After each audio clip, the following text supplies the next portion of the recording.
Good morning. 6 o'clock on Thursday, the 20th of July. Today, more pressure on the Prime Minister as the nation goes on strike. Mass disruption expected across the NHS as dentists and consultants strike for the first time in decades. Meanwhile, rail staff are also striking in their long-running dispute over pay. Farage versus Coots. The Prime Minister has waded into the GB News presenters' banking row, saying no one should have their bank account closed because of their political views. Do you agree? Traffic hell set to hit the UK as the big holiday getaway begins. Up to 13 million people are expected to hit the roads this weekend. And the Women's World Cup tournament kicks off today, and Paul Coit has the latest. Yes, I will. 32 nations in Australia and New Zealand. Kicks off around 8 o'clock this morning. We've got the golf. The Open begins at the Royal Liverpool, and also in the Ashes between England and Australia. After day one, it's looking pretty even. Paul, thank you. Now, how's the weather going to look today? It's a bright and sunny start for many of us, but you might not want to put the umbrella away just yet. Join me later for the full weather details. Morning to you. I'm Stephen Dixon. And I'm Ellie Costello, and this is Breakfast on GB News.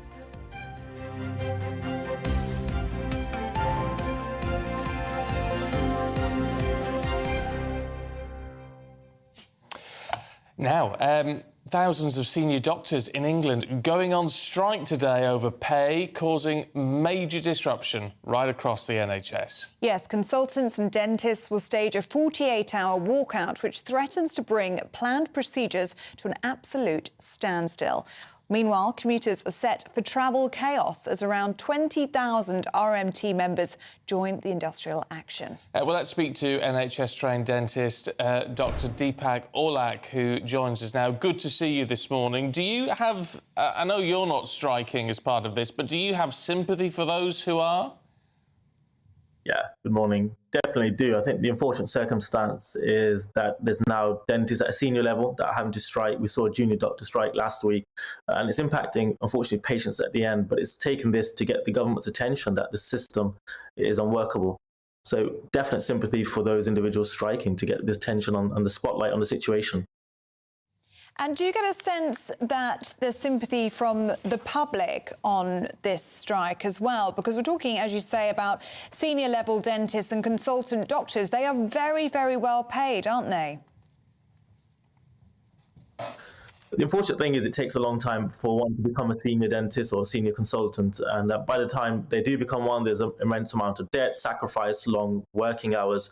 I think what worries many individuals is there will become a brain drain, and countries such as Australia, countries such as the Middle East know how good British doctors are because there's always been a mass exodus there. And the worrying thing for the NHS now is that if there's a lack of value and benefit for our own trained clinicians, what will happen to those? We know there's over 2 million patients every year experiencing dental pain lasting over 2 weeks. That's what's worrying. And I think we hope patients see the value and sacrifice in training these doctors, and we now need to keep them.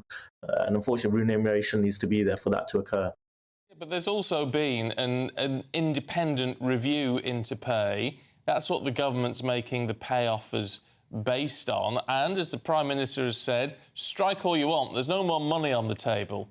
We just can't afford any more money. This is what an independent group says. This is what you can have. You can't expect them to budge from that, can you? I think what needs to happen is further communication between the unions and the government. I think the issue occurring here is that the rise that's occurred, if you look at it from a fiscal perspective, is not in line with inflation. It's still backtracking, it's still upkeeping with what still needs to occur to benefit these doctors and the sacrifices they've made. And I think communication needs to continue to occur, and that needs to occur through the unions. The unions, unfortunately, have not accepted this particular pay rise. And until that occurs, there will always be this middle ground where you have two parties disagreeing, and that's the result of this strike action. But you're talking now about a need and a want for further communication, but the Health Secretary, Steve Barclay, has been very, very clear, hasn't he? He said just yesterday, my door is always open to discuss non-pay issues, but this pay award is final. So I urge the BMA to end their strikes immediately. It doesn't sound like there's going to be any more communication when it comes to discussions on pay. And I think that's the very unfortunate circumstance I think that the government has put us into. I think if you look at aspects of doctors being trained, student debt of training doctors, especially dentists, has doubled over the last 10 years. And the unfortunate sense here is that conversations don't continue, communication doesn't continue. What happens to these individuals laden with debt, those individuals sacrificing long working hours? So again, we urge the government to look at the strike action as a way for us to sort of show attention that the situation continues to have a spotlight within it, and a solution continues to be found. Just a final word, what do you say to patients? I mean, obviously, you've got a focus on the dental side, and that's bad enough for patients who are in pain or needing work. But on the medical side, I found out this week about someone who has a very serious brain tumour, who can't see a consultant this week because of the strike. Now, how can that be in any way acceptable for people who have the welfare of patients as their basic work ethic? Yeah, so cover is still present within hospitals. It's still called Christmas Day cover. So should urgent issues such as that and urgent treatments and surgeries should still be going ahead. There's still consultants working remotely. Those individuals who are in important positions should still be present on premise. So this seems like an abnormal situation to me, and I'll definitely urge them to speak to their trust as to why they haven't been seen. But Christmas Day cover is in place, just like any day of the year where there's always a lack of volume and feet on the ground. So yeah, I think we would urge patients to continue to support doctors. It's a long-term plan for doctors to be present in the country, long-term plan for them to be present in the workforce. And, we want a healthier population within the UK, and that requires dentists and doctors to be present at senior level. OK, Dr. Olak, good to see you this morning. Thanks very much indeed. Love your thoughts on that today. Yeah. I just wonder I don't know what NHS dentists within this hospital structure have been offered off the top of my head, I don't know. But consultants, it's 6%, which is more pay rise than the rest of us are getting. Yeah. Isn't it? These are large salaries, aren't they, that we're talking about? Yeah. There is the debt issue, as Dr. Olak was talking about. But, it's... and this whole argument, well, it doesn't keep up with inflation. Well, no, but inflation's meant to be coming down. Has come down, 7.9% at the moment. Yeah. So... no, it doesn't keep up with inflation, but it's not far off it, actually. No, and it's really interesting. So, as we know, the British Medical Association, they've called for 35%, but they are basing that on apparently an outdated measure of inflation. If you actually look at the Consumer Price Index, which is what the ONS actually recommends, then it's about a 15% decrease in pay that they've had, not 35%. So then that makes that 6% look like more of a middle ground. And actually, Depends what way you're looking at it. I was talking to a consultant a few months ago who I presume is not on strike as a result of all of this, but a consultant saying he didn't agree with the junior doctors' strikes on the 35% because he said, well, if you go back the amount of time they're talking about, well, those junior doctors weren't junior doctors. Most of them were still in school. Yeah. So it's not as though they haven't lost out. They haven't personally been. They haven't personally lost out. But I don't know, if you work in the health service, perhaps you've got an entirely different view of it. I mean, I guess we see it from a patient perspective, really, as most of us do. But if you're actually in the health service, then you feel very badly done by the pay offers that have been put on the table. Get in touch. Would love to hear your perspective. gbviews@gbnews.com. Now, the head of NatWest Group is under fire this morning after multiple MPs, including the Prime Minister and the Home Secretary, criticised the banking company's handling of Nigel Farage's debanking scandal. Dame Alison Rose is alleged to have sat next to the BBC's business editor at a dinner the night before he published a story saying that the GB News presenter was debanked for commercial reasons, a claim now exposed as false and described as concerning by the banking watchdog. Well, the Prime Minister said yesterday that the government would be cracking down on banks cancelling customers. It wouldn't be right if financial services were being denied to anyone exercising their right to lawful free speech. Our new Financial Services and Markets Act puts in place new measures to ensure that politically exposed persons are being treated in an appropriate and proportionate manner. And having consulted on the payment services regulations, we are in the process of cracking down on this practice by tightening the rules around account closures. But in the meantime, any individual can complain to the Financial Ombudsman Service service which has the power to direct a bank to reopen their account. Well, let's talk to political analyst Leon Amirali, who's in the studio. Morning to you. Morning. It's an odd situation, this, isn't it? Because we, primarily focusing on Nigel Farage, who is very well known and clearly has got a few quid in the bank and all the rest of it. But the whole point of this is that it actually isn't about one person, it's about the potential for this to happen to anybody. It is, Stephen, and I think that's what's worrying about this story, is that we look at this and we see someone who's in the public eye, but the reality is a precedent has been set, and it could happen to anyone who's got views that don't align with the perceived values of any institution they choose to use. Now, banking is vital. You can't really get on in life without having a bank account. And I think if we are setting a precedent where people can be debanked for their political views, which is apparent in the papers that we've seen that Nigel Farage has released, that shows it was based on the fact they don't like his political views, they don't align with the values of the bank. Well, what does that mean for other people that have got views that might not be, politically correct or whatever we might want to define it as? And I think it's worrying for a lot of people who see this as an overstep on what the bank's responsibility should be. Where does this leave Coutts, do you think, and where does it leave Farage as well? Because Farage has been vindicated here. We were told by the BBC, by the BBC's business presenter, that it was for commercial reasons. We now know from that file from Coutts that isn't actually true. Yeah, I mean, the funny thing here, Ellie, is that the Reputational Risk Committee came up with a decision to debank Nigel Farage. Well, I think the reputation of Coutts has been put through the ringer over the past few days, and it's not just the decision to remove Farage's bank account. It's actually the decision to lie and cover up about the reasons behind it. And I think that's caused huge reputational damage for the bank, which effectively is part of their appeal. The reason why people bank with Coutts is because they've got this reputation. Well, that now is in tatters. And the idea, the BBC got the story from somewhere, the implication that it's sort of passed directly on to them. It turned out to be a false story, but nevertheless, that in itself is concerning, whether it was true or not. Yeah, and I think that's probably one of the most concerning parts of this story, is that we don't necessarily think this has been handled in a transparent and honest way. And there's this idea of the BBC's business editor, Simon Jack, cozying up to the CEO of NatWest, which owns Coutts Bank. And it just seems to be this relationship between what people could define as the establishment and trying to take on those who maybe don't align with those views. And I think it's very difficult now. There's a lot of questions to be answered of the bank, of the BBC, other media outlets that reported that misinformation as it was. And this is a story that's going to run and run, because I'm sure that Nigel's got more that he wants to share, and obviously the bank have got a reputation to protect. So this story isn't going anywhere. We could even see legislation as quickly as next week that actually stops people from being debanked. Well, I wanted to ask you about that, because that is really interesting, isn't it? We just heard Rishi Sunak talking there about cracking down on banks that refuse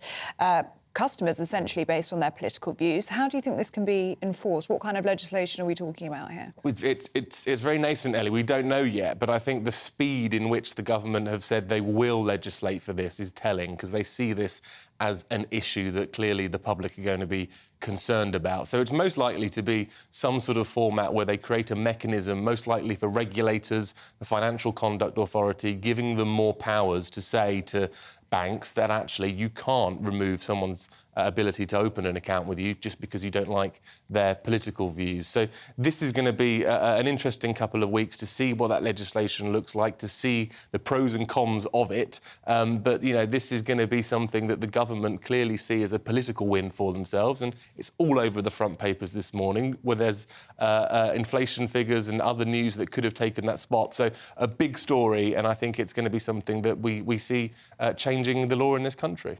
OK, good to see you as always, Lee, and we'll catch you a little bit later on. Thank you very much. Let's bring you up to date with the rest of today's stories at 6:14. And FIFA has confirmed the Women's World Cup will proceed as planned after a shooting in central Auckland early this morning left 3 people dead.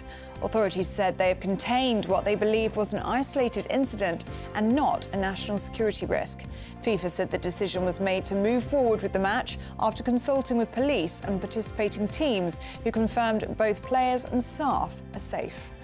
Taking the train to Europe is now 4 times more expensive on average than flying, according to the latest figures. Greenpeace says more than 100 routes between major European cities, including the UK, found many rail journeys on the continent were twice as expensive as flying.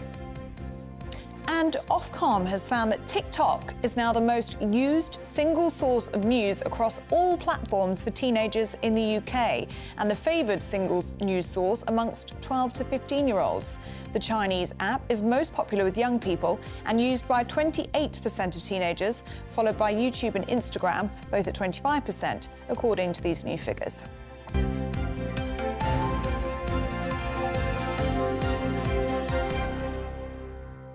Lots of questions about that TikTok story. Yeah. Firstly, for me, what is news? Is their source of news? Are you talking about... I think we've got a TikTok account. A lot of news organisations have TikTok accounts. Well, do they mean getting news from news organisations on TikTok? Or do they just mean getting what they think is news from anyone who could be saying anything? See, I think it's the latter. And that's what concerns me. So it's not actually news? Well, no, or it's harvested from news websites, but then they've got their own spin on it. So what I've seen on my TikTok come up is influencers, so literally anybody off the street, telling their audience, their viewers, what the news is of the day. It's very, very bizarre. These people aren't journalists. They're not working for news organisations. They're just anybody, really. Yeah. Which is a bit of a worrying trend, isn't it, if that's how young people are sourcing their news. Plus, then, there's the concern that it is a Chinese-owned app. And so, what sort of news are you?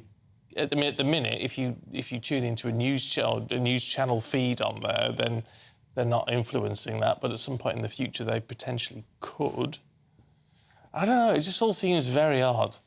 But then I'm not of that generation. No, and it's not like Twitter now. You see something that might flag misinformation. Yeah. Sometimes you get a little blue banner underneath that says this is out of date, or this is actually from this place. Nothing like that on TikTok. There's not that sort of level of protection. So it does worry me a little bit. Let us know what you think. If you're an older TikToker, what do you think of it all? I don't get TikTok. Oh, it's addictive.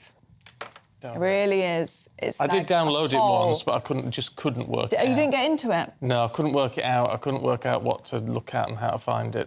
Well, the algorithms are very, very sophisticated. So essentially, if you pause on a video, it just feeds you more of that content, which is worrying in terms of that story, because if you're watching misinformation, it would just feed you more and more and more of the same thing. With the same spin. With the same spin, exactly. Right. And there's no time on the TikTok app, so you just get lost in a hole of never-ending videos. Oh, there you go. Dangerous. Very dangerous. There you go. Let us know what you think, gbviews@gbnews.com. Now, for the first time during King Charles's reign, swans are officially being counted on the River Thames. His Majesty has the right to own any unmarked mute swans swimming in open waters. Well, our royal correspondent Cameron Walker has been following the swan uppers, as they're known, taking part in a tradition which dates back hundreds of years. That's a nice little cygnet. Very, very young. The tradition of swan upping dates back hundreds of years, but this is the first time King Charles has the right to own any wild swan that's unmarked and mute.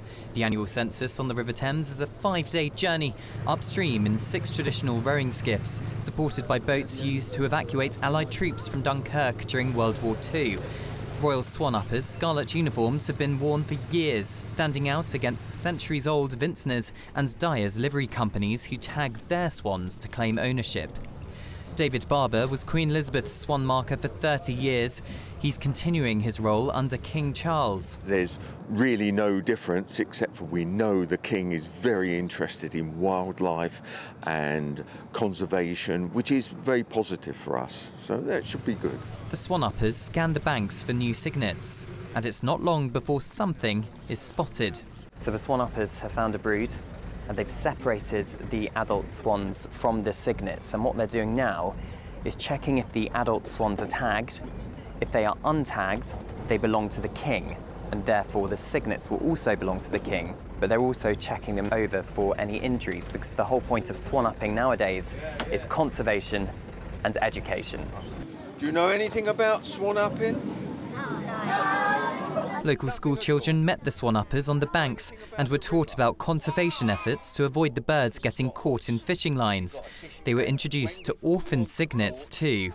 I have seen a baby cygnet. It looks like a baby swan, but it was a little bit grey. To encourage an interest in the environment, children were shown how to bind the cygnet's legs to tag them safely, testing out their own bow tying skills on the swan-uppers themselves. It's been a challenging year for swan numbers due to the spread of bird flu. Hundreds of swans have been lost on the Thames alone. But infections are down, paving the way for the swan population to recover. Cameron Walker, GB News, on the River Thames. Lovely. I quite like that, really. I like the sort of bits of tradition. Me too. And how cute are the cygnets as well. Yeah. Lovely. I wouldn't mind being part of that, would you? A swan upper. Yeah, we could nip But out. you've got on the a right boat. colour on. Oh, yeah. I could be part of the team. You could be part of the team. I saw a black swan the other day. Did you? A few around me. Do you? Yeah. Oh. It's quite nice. It's just so unusual. It just suddenly strikes you as being really... They're so beautiful, black swans. So I think white swans, I like the classics. There you go, the classics. I like the traditional. Oh, well, but I'm quite scared of swans. Oh, no, is it geese that are really... Geese will go for you. Geese, the ones that go for you. Swans are fine, aren't they? They are, but they can break your arm with their neck. I've heard, is it geese or swans that they can make their wings go really, really stiff, like concrete, and they go... Oh, well, both, I would imagine. Yeah. Swans have got huge wings. Maybe I don't want to be part of the swan-upping gang, if that's the case. Be brave. Be brave. Maybe. Be good. Well, it looks great. I can watch Cameron Walker be part of it. Oh, yeah. It He looks did wonderful. it from a distance, though, didn't he? Didn't get stuck in. Now, that I would have loved to have seen. Look, more from Cameron a little bit later on, but now let's find out what's happening for you with the weather. That warm feeling inside. From Boxed Boilers. Proud sponsors of weather on GB News. Hello there, good morning. I'm Jonathan Vautry here with your latest GB News weather forecast provided by the Met Office. It is a fairly pleasant and sunny start to the day for many of us. Good amount of sunshine, and some of us will hold on to that sunshine throughout the day as well. But do keep the umbrella on hand, because we will start to see some showers bubbling up quite widely across the UK. They could turn on the sharp side in places. Most persistently across parts of Shetland up to North East Scotland, where it will also remain relatively breezy. But elsewhere, with light winds, it should feel pleasant in that sunshine, highs between 18 and 24 degrees Celsius. Into this evening, those showers will gradually fade their way out, and many of us will see some clear intervals developing and hold on to some of those clear skies overnight as well. Touch more cloud pushing across Northern Ireland into parts of southern Scotland, northern England, but particularly where you hold on to those clearer skies, temperatures will drop down to around 10 degrees Celsius in cities, even into single figures in some rural areas. We start off Friday then, again, still with some sunshine around, but perhaps cloudier for that central slice through there. And then increasingly into the afternoon, we could start to see some of those showers push further south as well. Always Shetland and the far north east of Scotland staying that bit breezier and generally cloudier. Temperatures perhaps a smidgen down compared to Thursday, but still relatively pleasant, around 18 to 21 degrees Celsius. Do make the most of the sunshine that you've got over the next couple of days, though, because this area of low pressure is moving its way in for the weekend. Going to bring a spell of much more widely wet and windy weather. Enjoy your day. Bye-bye. That warm feeling inside. From Boxed Boilers. Proud sponsors of weather on GB News. Stay with us, still lots more to come, including women's football, cricket and more. We'll be going through all of the top sports stories of the day with our very own Paul Coit. You're watching GB News, Britain's news channel.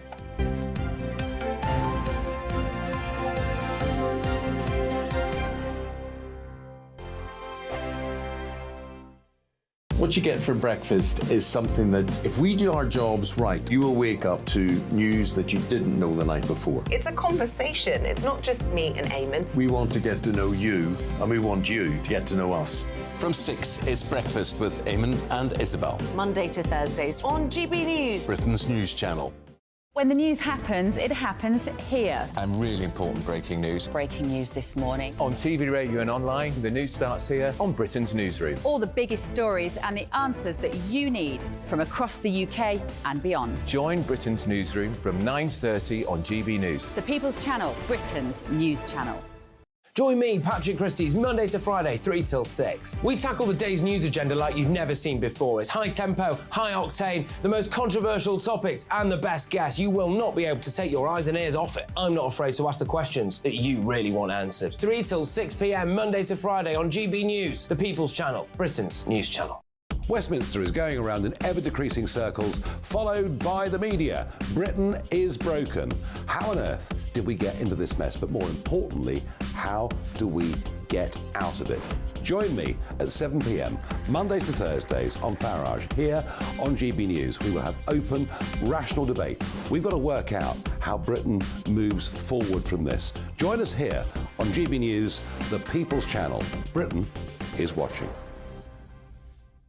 People in Britain, they love free speech, but they also love fair play. I don't care if I'm speaking somebody from a trade union, from the Labour Party, somebody from the SNP. And I think the viewers like to see that actually we can challenge one another, but in a positive way.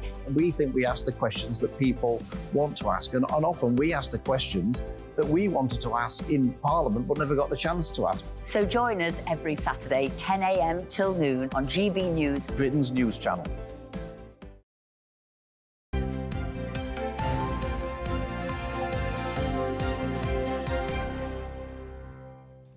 It is 6:26. Good morning to you. Still to come, MI6 chief is urging Russians appalled by the Ukraine war to spy for the UK. Is that going to work? We're going to talk to a security expert. We'll get it. 6:45. Huge queues are expected at Dover as the great summer holiday getaway gets underway this weekend. We'll check out that in the next hour. And of course, we want to hear from you. GB Views at gbnews.com.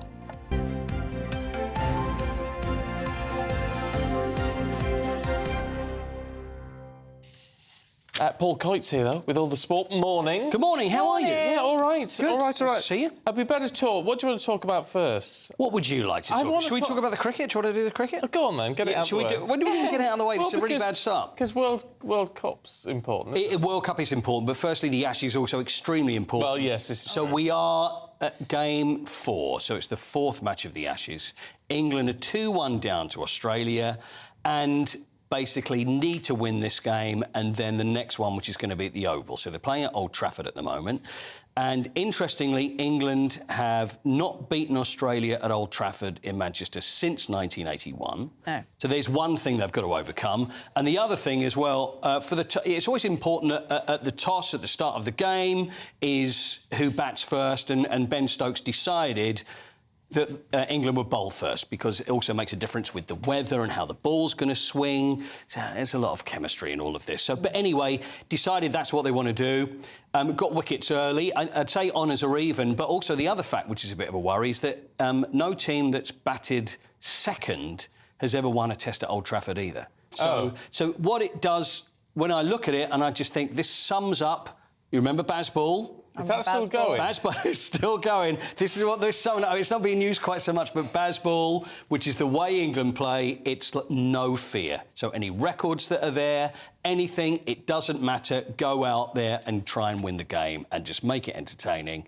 Hit the ball around, score lots of sixes, get lots of wickets, and that's all they need to do. But anyway, all right, yeah, it's that simple. It is that simple. So England do like to chase. Now, Stuart Broad, that's what I know you're going to mention there, Ellie. 600th wicket for England, and he's the most successful England bowler that there's ever been now against Australia. So very tall, isn't he? He is very tall. 7'8", he is. Absolutely amazing. He's a very, very tall man. So if you imagine the ball coming down when he's got his arm up high there, I mean, he's not the fastest England bowler there is, but very successful. And another very good day yesterday. So Jimmy Anderson is the other bowler. So he's 40 now. So it looks like, every year I think, well, surely his career's going to end. So young. But for a bowler, he hasn't really risen to where he should be. He's at Old Trafford, which is his home ground, so really we need him to clear up and finish off the last batsman, and then we need to bat well today. But it's early days. It's one of those things, when you look at a test and you're not a big cricket fan, the first day, it's almost like, well, who's ahead? It's pretty much honours even. It's once we get to about day 2, day 3, that's when you can really start concentrating on it. You've got to be in it for the long haul, haven't you? Of course you have, yeah. It's Got to strap yourselves in. It's a... Absolutely. Go on then. Auckland, please. Can we talk about the Women's World Cup? Women's World Cup, so it's in Australia and New Zealand. Yes. Gets underway today. So the first game is New Zealand are playing the first game in Auckland, and then Australia. You've slightly switched into an Antipodean accent. Did I slightly? Just slightly moved. When did you know the first time I ever did this? This is true. Eamon thought I was an Australian. Really? He did. He thought I was an Australian. Why is that? I've not. It may have been the hat that I had with corks around that. I don't know. It may have been that. But anyway, it gets underway today, so we're very excited about it. 32 nations. It's the biggest Women's World Cup that there's ever been. First game, so 8 o'clock, New Zealand versus Norway is going to be the first one. And then in Australia, because obviously they're both co-hosting, they want to play early as well. At 11 a.m, Australia versus Ireland. England play the powerhouse of football that is Haiti on Saturday morning. I don't know, have you been sarcastic or not? I can't tell. Yeah, a little. All right. Yeah, they've never... It might have been a huge women's team in Haiti. But you know what? I'm saying that. They could be better than I'm saying. I could be doing them a disservice. You could be. But Olga, there's been, obviously, there's been a shooting in Auckland. Yes. Which has been... but everything's still going ahead. Absolutely. I mean, there's been a shooting in Auckland... So everybody's looked over and think, what's going to happen? Is it going to go ahead? Is this going to affect anything? They're saying over there that it's an isolated incident. It's got nothing to do with the World Cup. Everybody's safe. Of course, everybody automatically thinks, what about anybody that's there? It's an isolated incident is what we're hearing. It's nothing to do with what's going on. So everything will go ahead as planned. And what do you think England's chances are in this tournament? I think England's chances are OK. I don't think... Oh, of course, they won the Euros. The Lionesses won the Euros in the summer.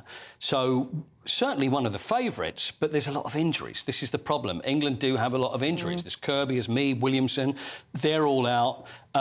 So it's not going to be easy. It's not going to be easy. But, of course, they're in with a great chance. You've got USA, are the greatest side. They're looking for their 5th World Cup win. Whereas in America...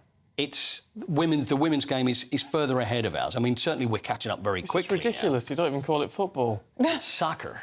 Because soccer is actually an abbreviation of association football. Did you know that? No. That's where the name soccer comes from. So they call it soccer, but they're a very good side. But if you go back sort of 20 years or so, most people in the States would see football or soccer as a women's game.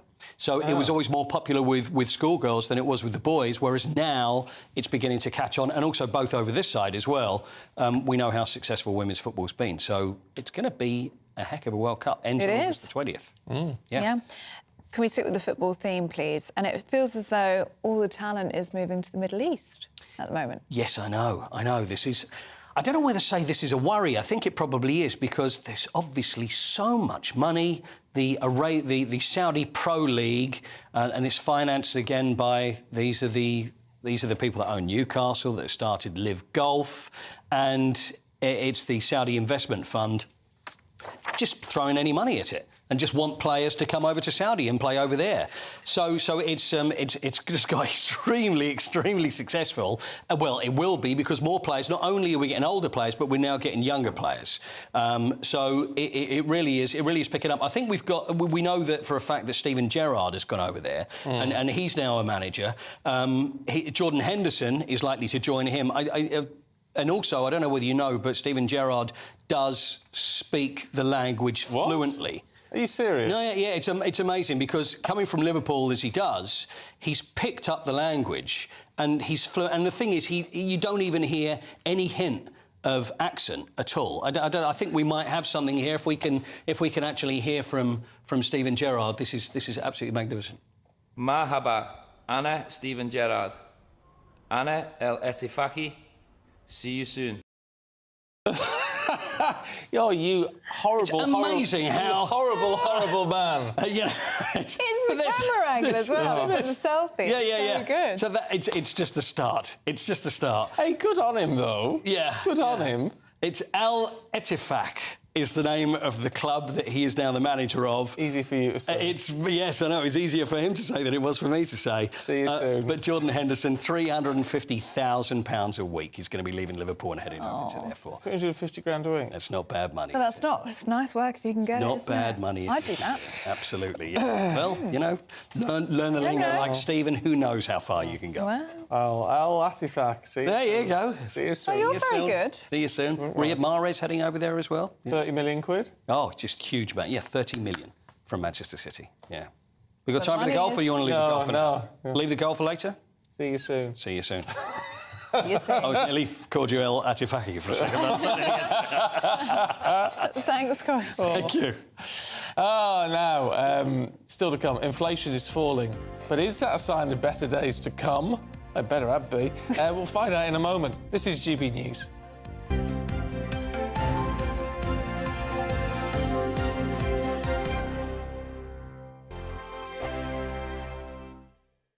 The Live Desk with me, Mark Longhurst. And me, Pip Thompson.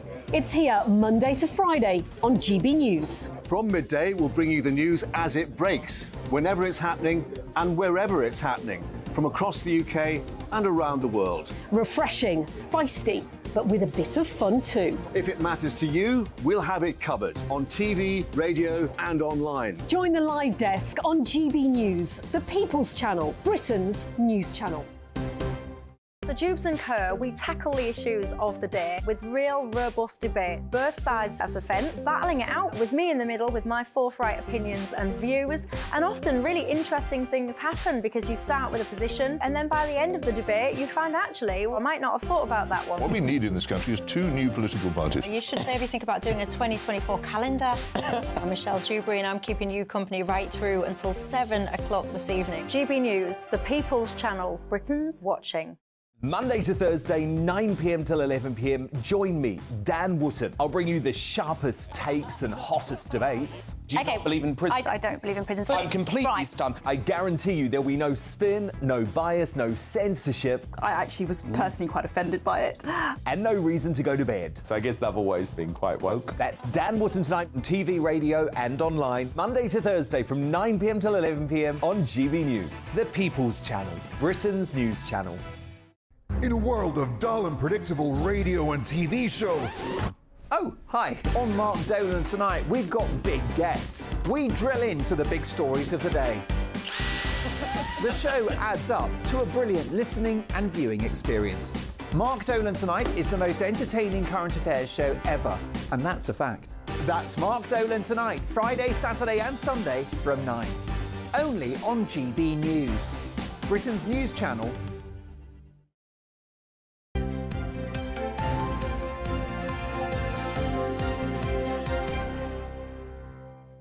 Apologies that my throat's going a bit this morning. Do you want a water? No, don't like water.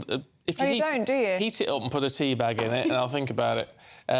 Need to get you a tea, I'll get another I cup think. of tea in a minute. Yeah. But I've got to apologise to Malcolm. Sorry, Malcolm. He says, I'm going to be thinking it's Friday all day today. Apologies. How do you think we feel?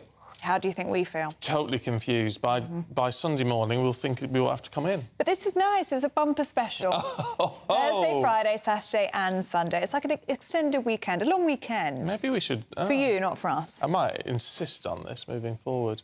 What, a Thursday to Sunday I gig? might stamp my little feet. I really like it. Do you? I was excited to see you today. Really? I was like, oh, one day earlier. Oh, yeah. Lots to look forward to. Oh, I have a question. Oh, yes. Nostalgic foods. Nostalgic What are the foods that remind you of your childhood? I'll tell you why, because it's in the Daily Mail. Beans on toast. Oh, beans on toast. And if it was a special treat with an egg on top. Oh, yeah. That was a bit of grated cheese. That was a special treat. Oh, and jam sandwiches. Is that jam sandwiches and jam tarts? She made loads of jam tarts as a kid. That was the thing to make. Oh, yeah, that's a good one. So I think of jelly, but you know when you get it in the sachet and then you make it in a jug. Right. That's the way my mum used to do it. Yeah. Jelly and ice cream. Never used to set, though. Well, I had loads of little kids' parties and things in the village hall, and the jellies never set. We were going to. And Paul Coit we just asked, actually, and he said Angel Delight. Which is a really good one. I still buy that. Love Angel Delight. Yeah. Butterscotch. Oh, yeah, that's the best flavour. I'm racking my brains over here. Well, I'll tell you what. Ice Magic. Do you remember Ice Magic? Oh, yeah, What's that's a Ice Magic? flavouring that you put on top and it goes pour it on hard. top and it went hard on your ice cream. It was amazing. Oh, that sounds really My good. nana used to have it. It was like a special treat we got at Nana's. Yeah. Well, yeah, I used to like that. Apparently, this is a poll in the Daily Mail, and this is 2,000 adults about the food that reminds them of their childhood. I'm not sure about this list, though. So, number one, first place, wobbly jelly, which might want. Second place, boiled egg and soldiers. Third is fish fingers. Fourth is roast dinner. Still do roasts. Biscuits from a metal tin, ice cream, custard, jam sandwiches and baked beans. Oh, you've got some good ones on there. Yeah. You're ranking up there. But I think there's more niche things than that. What do you think? Well, first thing that came to my mind was duck, oddly. You had a very different childhood. No, because my mother's French, and she always cooked duck at every possible opportunity. Oh, yum. And I do remember it was the first time I thought, looking at the food and thinking, this is so delicious. So that's the first time I remember. Oh, well, there you go. Oh, is that your first memory of First food? memory of food, yeah. My dad makes a gorgeous pâté that we now have at every family meal, but it used to just be for Christmas. And that, for me, just takes me back. It's so nostalgic and it's delicious. Isn't it amazing how food can transport you like that? Well, if you're listening on the radio, you'll see who are these voices. It's Freddie Gray from The Spectator and Emma Burnell, the political consultant, who are going to take us through the papers this morning. It is good to see you. It's your fault for talking about food. I know, it set you off. Set you off. We have a It's all right. tendency to do that, don't Jump we? in all you like. Freddie, let's have a look at the Telegraph, should we? And looking at... if you had a bank account at Coutts... Yes. Be a bit disappointed to know it's basically just a fancy NatWest account. I think Coutts has got a big problem. And if you look at the front pages today, not just the Telegraph, the Times, the Mail, others too, this is the big story. And the government have jumped on it with alacrity. And the NatWest boss, the Telegraph story is that the NatWest boss is under pressure. The Telegraph have revealed that there was this meeting between Dame Alison Rose and the Simon Jack, the BBC business editor, and they sat down next to each other on this story, and it was the next day that this obviously untrue story that Nigel Farage was debanked for commercial reasons came out. I think the BBC's in trouble. I mean, sometimes... Well, to be fair to the BBC, aren't they just reporting what they've been told? Well, I think the fact that it's a sort of, you know... Well, when people like Nigel Farage talk about a kind of cosy Remainer elite, people go, oh, that's just, you know, UKIP talk. But this is a brilliant example of exactly what Nigel Farage talks about so much. Everybody wanted to think that Farage... Everybody who doesn't like Nigel Farage wanted to think he was debanked because he didn't have enough money, ho, ho, ho, chuckle, chuckle, chuckle. But actually he was debanked because certain people at Coutts thought he was unacceptable. And most people in this country don't think that you should be not allowed to bank based on your political opinions, no matter what they are. No. So it's a major scandal, and you know. Well, it's the undertone, isn't it, that actually if banks have, because you cannot manage without a bank account now. If banks have that sort of, it's too much political control with a bank, isn't it? Basically. Yeah, absolutely. I'm no fan of Nigel Farage's. I think that's fairly clear given where I sit on the political spectrum. But I think the left should be really cautious about outsourcing their political activity or political support to either a high street bank in NatWest or an elite bank such as Coutts. I mean, that's not who we should be asking to make political decisions for us. That's not how politics should work in a democracy at all. You do have to have a bank account in this world. That Nigel Farage does or doesn't have money, I don't care. But that he should be able to do his banking like anybody else with the same checks and balances. Yeah, absolutely. I do think it's important that we don't throw out the baby with the bathwater on this one. The rules that he was caught under are usually there to try and stop oligarchs from hiding money, from squirreling money away from corrupt regimes. He is not that. and therefore should not be caught under them, as far as I know. I mean, I don't know where he gets his money from, but he is not that, as far as anyone is aware. No, of course. Therefore, he shouldn't be caught under those rules. That doesn't mean we should abolish those rules. Those rules are there for a good reason, and they are about financial transparency. And yes, but it's the fact that the Coots have said, or NatWest has said, well, it doesn't align with our values. Yeah, that's not what you. I mean, it's the same as, for example, if you were to turn someone away for being gay from your bed and breakfast, they don't align with your values. You can't do that. It's illegal.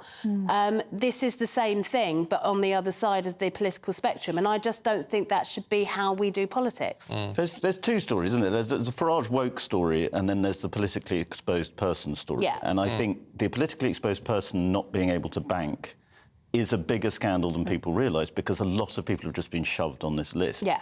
We had quite a funny piece in The Spectator a few weeks ago from Ivo Dorney, who's the brother-in-law of Boris Johnson. And he was saying that he found out that he was a politically exposed person because his brother-in-law was Boris Johnson. And he only found this out when he went to to go and change some money in a bank abroad.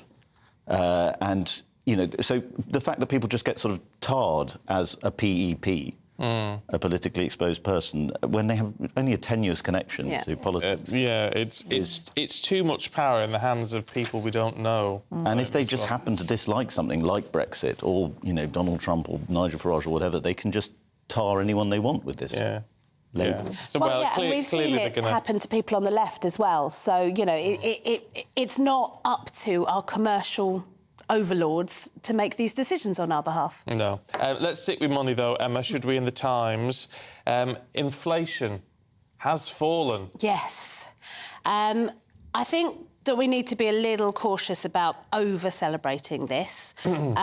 Inflation has fallen to lower than 8%. That still means things are going up.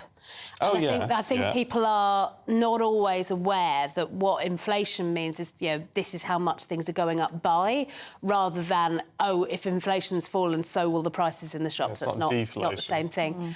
But it is good news. It can only be, you know, positive that it's falling.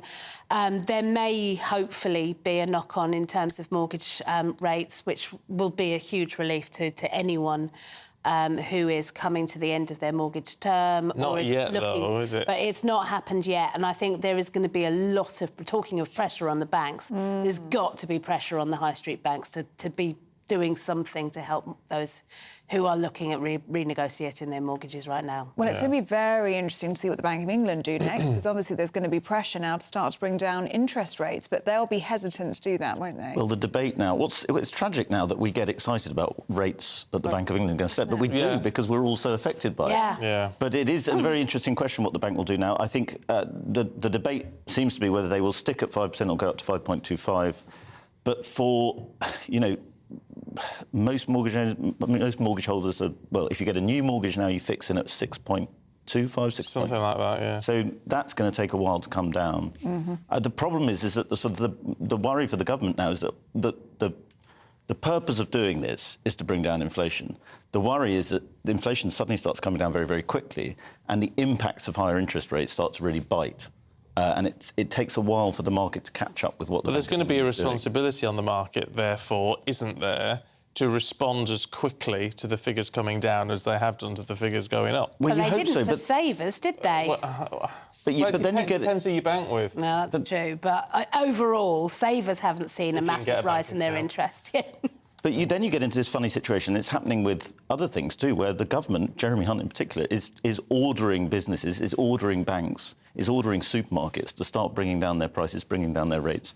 And that's not really what Conservative governments are meant to, or want to be doing. They don't want to be bossing the private sector around. And yet they're having to, because inflation is so out of hand. I mean, food inflation, even though these figures are good, food inflation is still 17%. Yeah, but what are we looking at? I mean, I don't know, does this fall under your Express story, Freddie? But, I mean, there's greedflation as well in all of it, which is... You know, from a business point of view, I can see why they would, you know, very coldly, I can see why it would happen. But, you know, it is sheer greed at the moment when people can't afford it. There is a bit of greedflation, there is a bit of price gouging that's happened over the last few years. But the reason why that's been able to happen is because people did build up a lot of savings over the pandemic. I mean, it's not necessarily that these are monopolies. I think with the supermarkets, you could make the case that there's possibly they could have done more. But I think things like hospitality and things like that, a lot of these businesses have tried very hard to keep their prices down. It's just been impossible because it's costing them so much to run their businesses. OK. Look, we've got to leave it there. Freddie, Emma, thank you both very much indeed. We'll catch you a little bit later on. Absolutely. Thank you. Now, the head of MI6 says Russians who are appalled by their own country's atrocities should switch sides and spy for the UK. So Richard Moore says a number of individuals have already done so. That was the speech he made yesterday. Well, joining us now is security specialist Will Geddes. Good morning to you, Will. Really good to see you this morning. Well, this is remarkable, really, isn't it, what MI6 are asking high-profile Russians to do, we can imagine. What are they hoping from this? Well, I think fundamentally they're looking to assure these particular prominent Russian business people and people in the public eye with security and safety, which inevitably they're going to be very concerned about, because in the last 2 years, 33 prominent Russians have died in suspicious circumstances. And there's been 14 of those literally within the last 2 months. So there's an amplification of suspicious actions, suspicious deaths, against, obviously, prominent Russians. And one of the things that the government is looking for, and particularly MI6, is to try and determine various assets of Putin's, which he may have scattered around the world, and has quite often used many of these prominent people, when they've been located overseas, to hide various assets on his behalf. Does it? I mean, look, everyone can see the sense in this, you know, on the surface. But making an appeal like this seems very odd to me, because the one thing you're doing is highlighting to Putin and his intelligence services that they're going to have to keep an extra close eye on everybody if they're not doing that already. Yeah, no, absolutely, Stephen. This is the key point. There's a certain amount of leverage and pressure by putting it out in the public domain, making it a reassurance to those prominent Russian people that they may not necessarily be safe. And there have been a number of those suspicious deaths, which are quite surprising. But you have two particular camps. You have friends of Putin and you have enemies of Putin. And those lines between the two have blurred dramatically. And a lot of these Russians have left their home country to move predominantly down to the UAE and Turkey, which many of them are in those locations because they can hide their wealth. And MI6, as we know, covers everything outside of the United Kingdom. So they will also be feeding intelligence to those individuals to say, we are aware of possible plots which are going to be undertaken. And quite often, before any of these suspicious deaths, shall we call them, and one could term them as assassinations, there will be some build-up, there will be some reconnaissance, there will be some information gathering if they are allegedly attached to individuals that may carry out those suspicious deaths, if you like. But, Will, can we actually trust this intelligence coming from oligarchs, coming from Russians? How would we be able to know that they're not double agents or even triple agents, as the case may be? Well, that's always a risk, Ellie, and you're absolutely right. They will have their own vested interests, obviously, as a priority, as any of us would. And there is also the chances that some of that information may be skewed or may be misdirecting, obviously, the security services. And again, they may very well approach the government agencies within Russia and say, I have been approached by MI6. But MI6, one of their jobs will be to look at recruiting assets, recruiting sources, and they will also be able, in some regards, particularly with their relationships with the UAE, with Turkey, with various other countries that many of these prominent Russians are hiding in, they will be able to work with their counterparts in those countries to provide some assurance of safety. The one thing that we do know with Russia is they're very sophisticated if they are carrying out assassinations overseas. And it goes on a great deal more than one might actually imagine. Will, really good to see you this morning. Thanks very much indeed. It's all extremely murky, isn't it? Just? Necessary. It's like a Cold War novel. It is. Bizarre, isn't it? More analysis on that coming up, of course. But first, let's see what the weather's going to do for you. The temperature's rising. Boxed Solar, proud sponsors of weather on GB News. Hello there, good morning. I'm Jonathan Vautry here with your latest GB News weather forecast provided by the Met Office. It is a fairly pleasant and sunny start to the day for many of us. Good amount of sunshine, and some of us will hold on to that sunshine throughout the day as well. But do keep the umbrella on hand, because we will start to see some showers bubbling up quite widely across the UK. They could turn on the sharp side in places. Most persistently across parts of Shetland up to north east Scotland, where it will also remain relatively breezy. But elsewhere, with light winds, it should feel pleasant in that sunshine, highs between 18 and 24 degrees Celsius. Into this evening, those showers will gradually fade their way out, and many of us will see some clear intervals developing and hold on to some of those clear skies overnight as well. Touch more cloud pushing across Northern Ireland into parts of southern Scotland, northern England, but particularly where you hold on to those clearer skies, temperatures will drop down to around 10 degrees Celsius in cities, even into single figures in some rural areas. We start off Friday then, again, still with some sunshine around, but perhaps cloudier for that central slice through there. And then increasingly into the afternoon, we could start to see some of those showers push further south as well. Always Shetland and the far north east of Scotland staying that bit breezier and generally cloudier. Temperatures perhaps a smidgen down compared to Thursday, but still relatively pleasant, around 18 to 21 degrees Celsius. Do make the most of the sunshine that you've got over the next couple of days, though, because this area of low pressure is moving its way in for the weekend. Going to bring a spell of much more widely wet and windy weather. Enjoy your day. Bye-bye. The temperature's rising.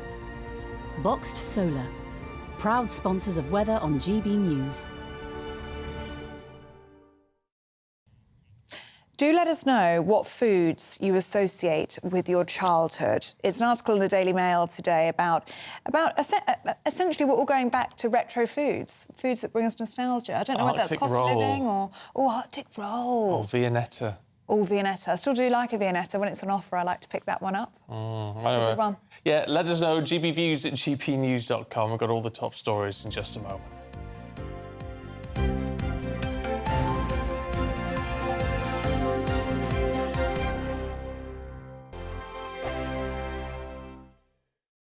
Monday to Thursday nights on GB News. At 6, it's Dubes & Co. 7 o'clock, Farage. At 8, join Jacob Rees-Mogg. And at 9, Dan Wootton Tonight, followed by Headliners. On TV, radio and online. This is GB News. Now then, Lee Anderson here. Join me on GB News on my new show, The Real World, every Friday at 7 p.m, where real people get to meet those in power and hold them to account. Every week, we'll be hearing your views from up and down the country in the real world. Join me at 7 on GB News, Britain's news channel. Join us every night on GB News at 11 p.m. for Headliners, which is 3 top comedians going through the next day's news stories, which is exactly what you need, because when the establishment has gone crazy, you need some craziness to make sense of it. So join us 11 p.m. every night on GB News, the People's Channel, Britain's news channel. I joined GB News because I was sick and tired of not hearing my views being represented, not just mine, but so many people that I knew and spoke to. I just couldn't get my voice out there. I couldn't say anything. I couldn't do anything. Whatever the narrative was, I kind of had to follow it. GB News is there to provide a voice for those who have been ignored by the establishment media. We think different things. We've got a different style. GB News is here to be optimistic and positive about the future. It's real kind of dynamic and flowing, with the audience very much at the heart of it, like a big family. Here at GB News, we talk about the things that matter to you. Hearing the voices from right across our towns and cities, especially our towns. All sides of the argument represented with a heavy dose of opinion. We're on a mission here to make a difference. And the GB News family really is here for you, and whatever time of day you can watch or listen. Britain's watching. Britain's watching. We're proud to be GB News, The People's Channel, Britain's news channel.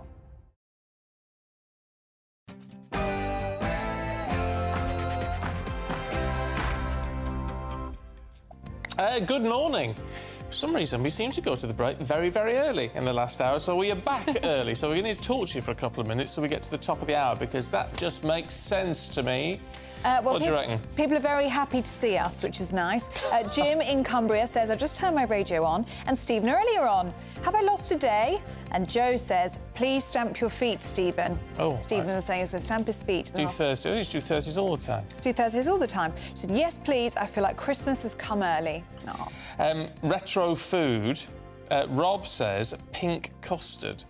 Pink I have recollections of pink custard, and I don't know why. Oh. Dim and distant memory. What was pink custard for? And how was it made pink? I don't know. Was it meant to be like raspberry flavoured or something? Oh. Yorkshire pud and treacle. Not together, Yeah. surely. That's Len. Yes, yeah. Oh, steamed pudding. My grandma always That's what made I thought. My grandma always made a steamed pudding. Yeah, yeah. With golden syrup. Yeah, nice. Oh, yeah. You should knock out one of those. Yeah. That's Feel nice. free to bring one in tomorrow. Or Penny in Watlington. Oh, I drive past Watlington all the time. My family are from the East End of London and my grandmother lived with us, and I loved it when she cooked stewed eels, mashed potatoes and parsley sauce. Absolutely yummy. I've never tried eel. I mean, Penny, it sounds utterly disgusting. It really does. But, you know, each to their own. So it's the parsley sauce. Did you say it's all about the parsley sauce with eels? Yeah, because I'm obviously from Essex. We have loads of pie and mash shops. Oh, with eel. dear. Yeah, and that sauce, I've never had it. Oh. Have you ever had it? No. Oh, you're no, veggie, I veggie. forget. Sorry. I'm veggie since I was 5. Sorry. Why was that? Was that for the animals? I saw my mother stuffing a chicken and the penny dropped it was a chicken. Didn't like the idea. So, there you go. It is always the chicken that Is gets it? people. Yeah, or the piggies, because they're so cute. Oh, the piggies, yeah. There you go. Yeah. And Andy says Arctic roll. Yep. Yeah. Yeah. John, mum's shepherd's pie, school dinners, chocolate chip cake with chocolate custard. Yeah. Oh, a lot of everything there, John. Anyway, keep your thoughts coming through on that. gbviews@gbnews.com. It is 7 o'clock. It's Thursday, the 20th of July, and today, more pressure on the Prime Minister as the nation goes on strike. Mass disruption expected across the NHS as dentists and consultants strike for the first time in decades. Meanwhile, rail staff are also striking in a long-running dispute over pay. Farage versus Coots. The Prime Minister has waded into the GB News presenters' banking row, saying no one should have their bank account closed because of their political views. Do you agree? Traffic hell set to hit the UK as the big holiday getaway begins. Up to 13 million people expected on the roads this weekend. And FIFA has confirmed that the Women's World Cup will proceed as planned, despite a shooting incident in Auckland. Co-hosts New Zealand play Norway at 8 a.m. UK time. Well, might be nice over there weather-wise, as you would expect. What's it going to be like over here? It's a bright and sunny start for many of us, but you might not want to put the umbrella away just yet. Join me later for the full weather details. Morning to you. I'm Stephen Dixon. And I'm Ellie Costello, and this is Breakfast on GB News.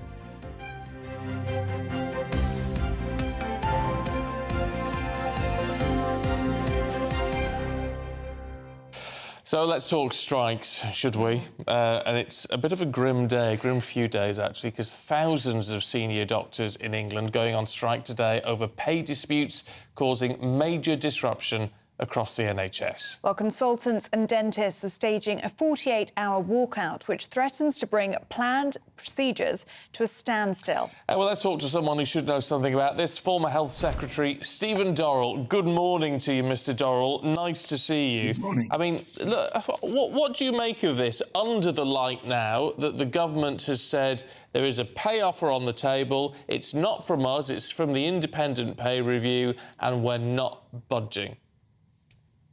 Yeah. So what do I think about that? First of all, I think it's exactly right that the government should be reinvigorating the pay review bodies. This is a process that's existed in the health service and indeed in other parts of the public sector and education particularly for a quarter of a century. It was set up, I think I'm right in saying, by Margaret Thatcher. It certainly operated when I was responsible for these things. And what that means is that issues around doctors' pay are the subject of independent review and advice to all parties, both the doctors and the government. So I think that's the right approach. But that process is being introduced by the government or reintroduced on the basis of take it or leave it, and that's I don't believe that will deliver the result we all want to see, which is that the health service gets back to dealing with the very extended waiting times and pressures of demand right through the health service, not just on planned care. We have to have a settlement of these pay disputes. They've been going on since October across the different staff groups in the health service. And I don't think it's good enough simply to say, that's the recommendation, take it or leave it. That's not how this dispute will be brought to an end. Do you think there will be any budging from the government then? Do you think there will be any chance of further communication? Because, of course, that's what the doctors and dentists are hoping for. That's why they're continuing to strike. But the words from Health Secretary Steve Barclay are so very clear, aren't they? They said the pay award is final and his door is open to discuss non-pay issues and those only. Yeah, but it's not to live in the real world, is it? This is partly about dealing with the BMA leadership, the fact that the BMA membership has been growing over the last 12 months. So it's partly a sort of conventional trade union negotiation. It's also has to take place against the background of two other key facts. The first is that the health service has been losing staff, particularly medical staff, who are not willing to continue to work on current terms. That's partly pay, partly wider conditions. And it also needs to recognise that the fact that part of the reason why the health service is losing staff is that doctors and indeed the terms for other clinical staff in the health service have fallen back a long way over the last 15 years. Now, nobody should believe, doctors are intelligent people, I do not believe they think that's all going to be put right in a single year. But the government has to be willing to talk about real live issues. You can't simply say, we don't like it, it's not an issue, therefore we won't talk about it. That's not to deal with the problem as it is in reality. But it's dividing the two problems, isn't it? Pay and conditions, if you want to simplify it in that sense. I mean, the 2 points to you, Stephen Dorrell. I mean, one is, if they keep negotiating on pay, aren't we being held as a country to ransom? It feels like the late 70s all over again. But the second point is, isn't the government doing the right thing by saying, well, we've got this 15-year recruitment and retainment plan that's being put in place. There's clearly going to have to be reform of the whole system one way or another. I mean, putting forward these things which, right, no immediate impact, but they are trying to address them. Yeah, and that provides, doesn't it? It's not really for me to tell Steve Barclay how to do his job. But if you've got a problem, and it's a problem shared between the Secretary of State, who's responsible for delivering care to patients who have been waiting for too long on waiting lists, that's the problem for which he is responsible. He has to deal with the people who are going to deliver that. The Secretary of State never treats a patient. The only people who do that are the clinicians working in the health service. So he has to deal with the people who are going to solve the problem that is his responsibility. There's nobody else who's going to do it. So just saying we're not going to talk about it is obviously not right, because they are going to have to talk about it to find a solution. What about... And I don't quite know how this works, having never been on strike myself, but presumably the idea of a strike with this is, well, either the government caves because they become increasingly unpopular with the people because they can't get done what they want doing, or the professionals cave because the public's falling out with them. I have to say, looking at the views we've had in this morning, the anger is towards the NHS and those taking part in the strikes and not the government on this issue.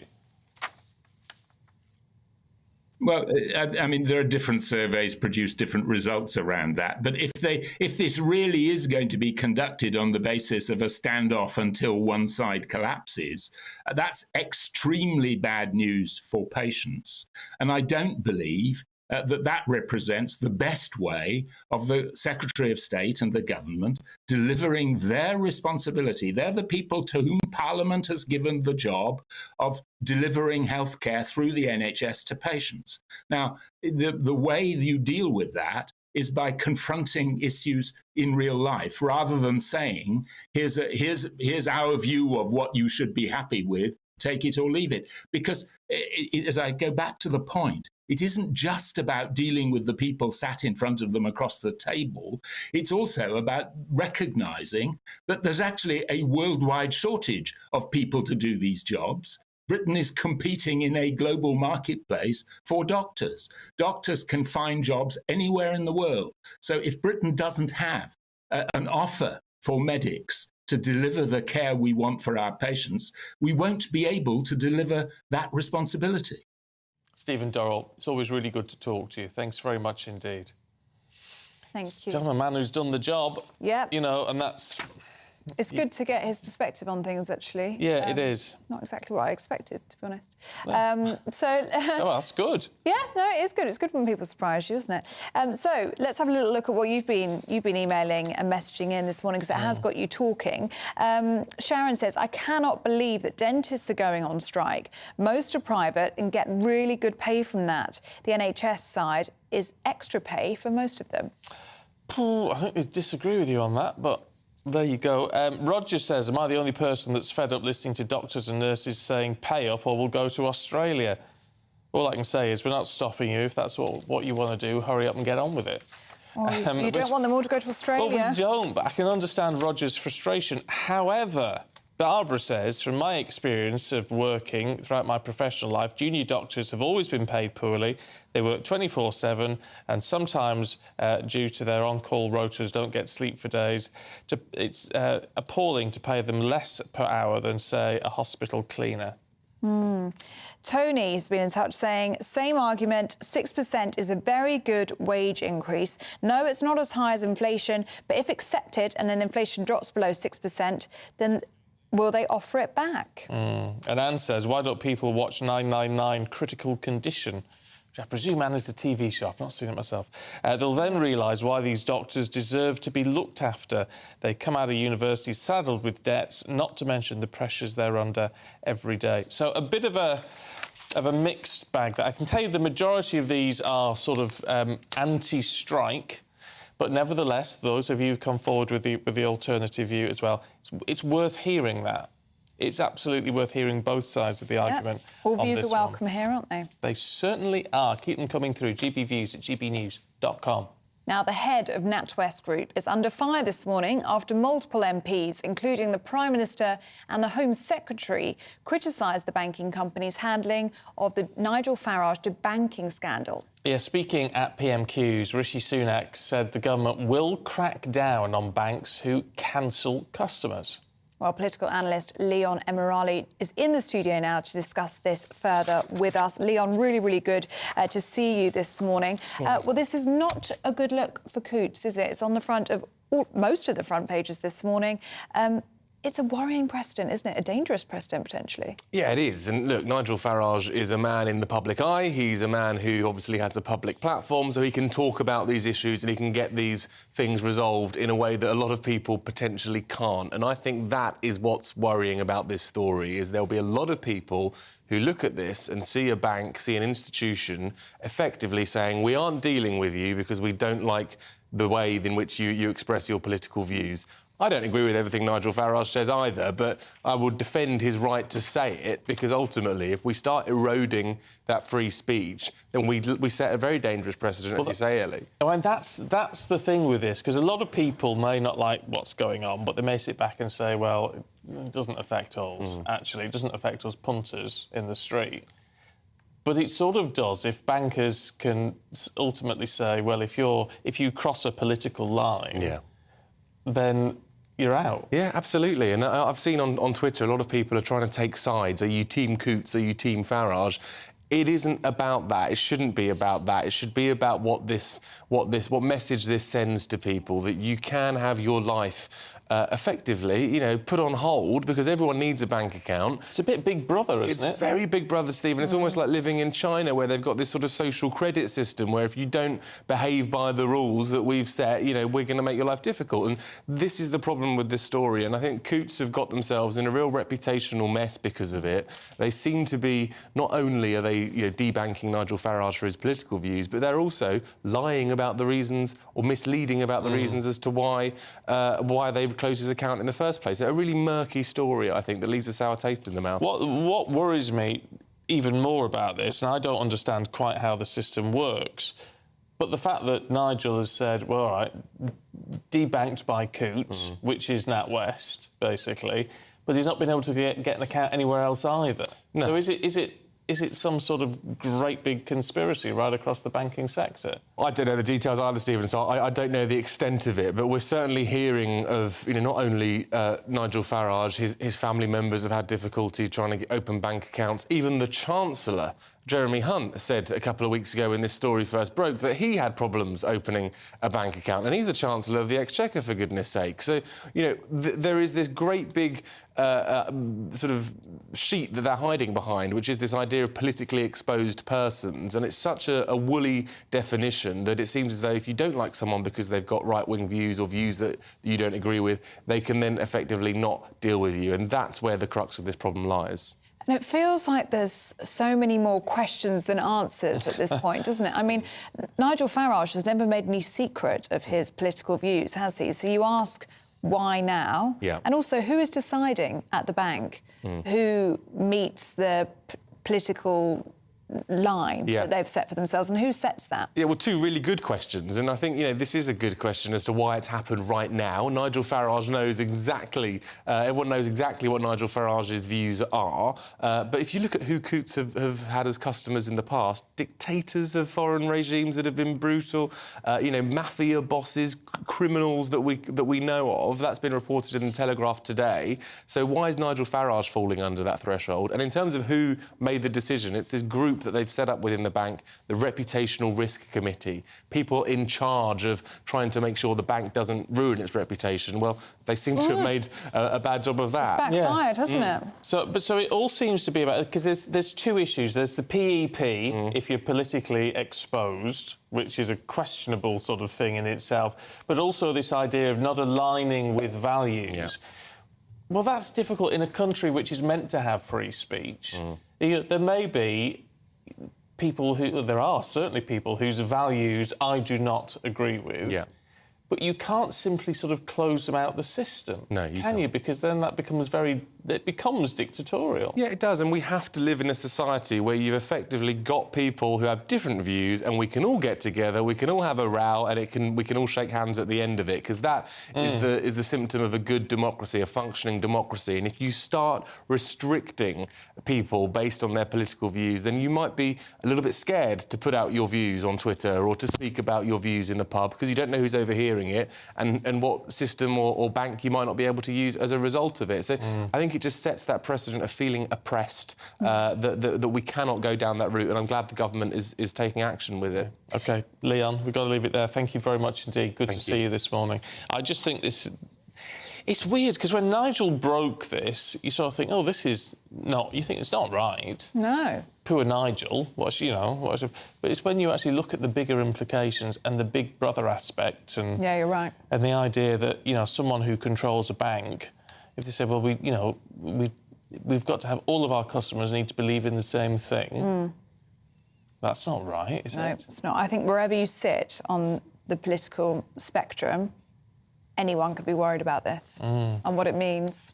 Because if they block people who've got more, Brexity right views at the moment, there's no reason why it can't change and go the other way in another 10, 15 years.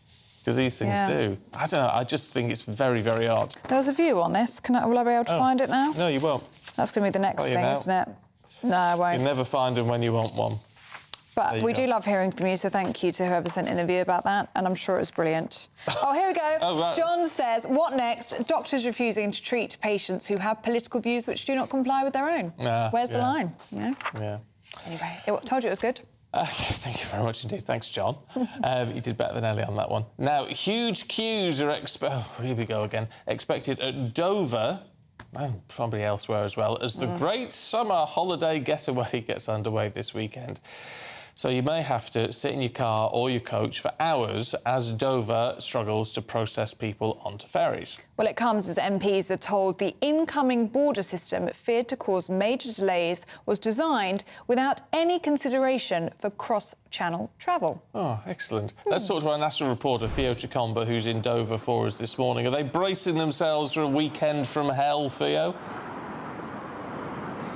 Perhaps, if you remember, back in May we were here and we saw all of those people who were queuing for hours. Some people we spoke to had been queuing up for around 14 hours during that break, trying to get away for ski holidays or to go into France for school holidays and so on. But this weekend, today, is the first day they're expecting many people who are going across the channel. Schools are closing today and tomorrow. Today is the first of those days. 1.7 million people are expected to come through here at the port of Dover. Now, that new system, which we saw in May, is still in place. So some of those checks will be taking place and there are expected waits of around 2.5 hours. It's still early in the morning, but as the day is progressing, you are starting to see families arrive now and coaches as well. Just on my left, there's a group of people who are entering into the port. Now, over the next few days, people are being told not to arrive here more than 3 hours when their ferry is supposed to go across. So they are encouraged to arrive in between 3 and 1 hour so that they don't have to wait for those long periods of time. And during May as well, we saw lots of police here. There was traffic control further into the port of Dover and into the town. So that is something people may be seeing from today and through the weekend. Saturday is expected to be the busiest day. Now, the Foreign Office has issued a warning for people going towards Europe that there are high temperatures. We've seen some of those forecasts around 48 degrees Celsius. So they are being warned to carry lots of water and refreshments just in case. And as you refer to this new checking system, which is supposed to be coming in place, there are some delays at the moment as it hasn't come into force, but there are some concerns which have been issued this week. But plenty of cars expected here over the next few days. Oh, OK. Theo, thanks very much indeed. There's clearly a problem with the system. Yeah. And as Simon Calder has pointed out on this show many times, and I don't get the impression that Simon's the biggest fan of Brexit, but this is part of the legislation that was brought in post-Brexit. Yes. Clearly, it's not been thought through properly enough. The idea that everything has to be properly checked, scanned, fingerprinted, all the rest of it, which is slowing everything down, particularly at ferry ports. Especially if you think about coaches, Yeah. These 60, 70, 80 people have to come out, show their passport, get back on. It all takes time, doesn't it? So perhaps, I mean, you don't slam Brexit as a result of that, but it's something which could do with, shall we say, finessing? Finessing. Needs a bit of looking at, doesn't it? And I would say, if you're heading to Dover this weekend, pack a snack. Pack a snack? Some water. Yes. Once you're in that queue, you can't get out. No. And I'd be very concerned about hydration and snacks, I would. So pack a snack. You've never known anyone eat so much in all your life. I know. Honestly, it's terrifying. It's every waking thought. And she's thin as a lad. There you go. It's very, very irritating. Oh, we are talking about nostalgic foods that remind you of your childhood today. That reminds me. Yeah. I brought that one up as well, Custard didn't I? creams. Custard creams. There you go. I just had one and I've forgotten it. It'll come back to me. gbviews@gbnews.com. Keep them coming in. Let's keep light as well. There's lots of heavy news going on today, isn't there? Yes, there is. It's 7:21. Let's bring you up to date with some other stories this morning. And polls have opened in 3 by-elections in England. That's 3 constituencies, London, North Yorkshire and Somerset, to elect 3 new MPs. It's Uxbridge and South Ruislip, Selby and Ainsty, and Somerton and Frew. Taking the train to Europe is now 4 times more expensive on average than flying. That's according to the latest figures. Analysis from Greenpeace on more than 100 routes between major European cities, including the UK, found many rail journeys on the continent were twice as expensive as flying. And Ofcom's found that TikTok is now the most used single source of news across all platforms for teenagers in the UK and the favoured single news source for 12 to 15-year-olds. The Chinese app is most popular with young people and used by 28% of teenagers, followed by YouTube and Instagram, who have 25%.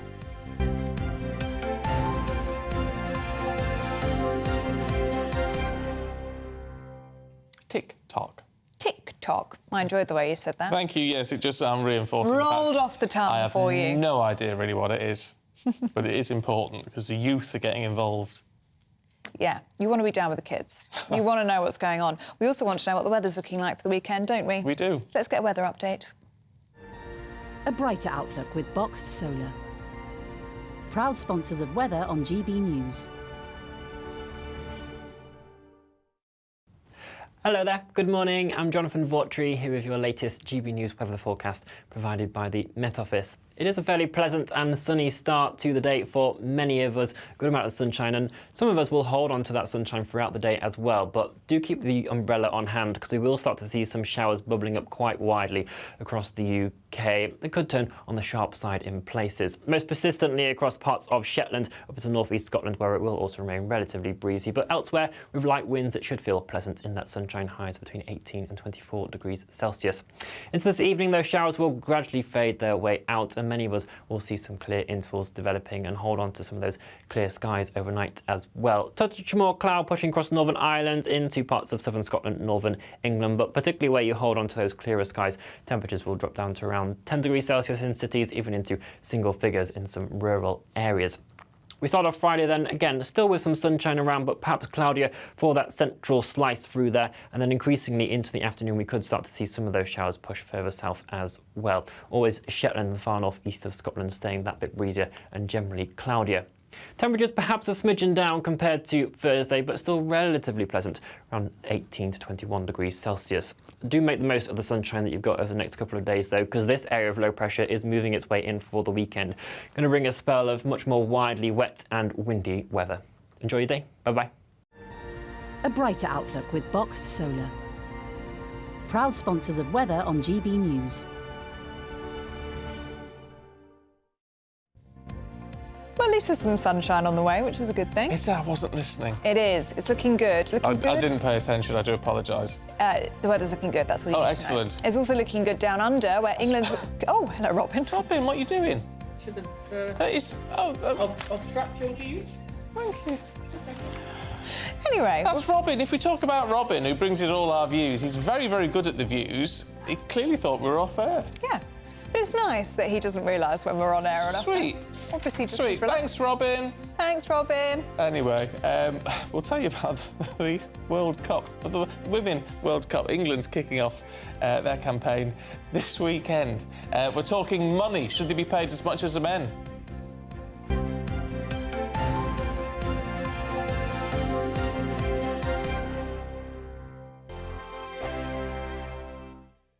What you get for breakfast is something that, if we do our jobs right, you will wake up to news that you didn't know the night before. It's a conversation. It's not just me and Eamon. We want to get to know you, and we want you to get to know us. From 6, it's Breakfast with Eamon and Isabel. Monday to Thursdays on GB News, Britain's news channel. Westminster is going around in ever-decreasing circles, followed by the media. Britain is broken.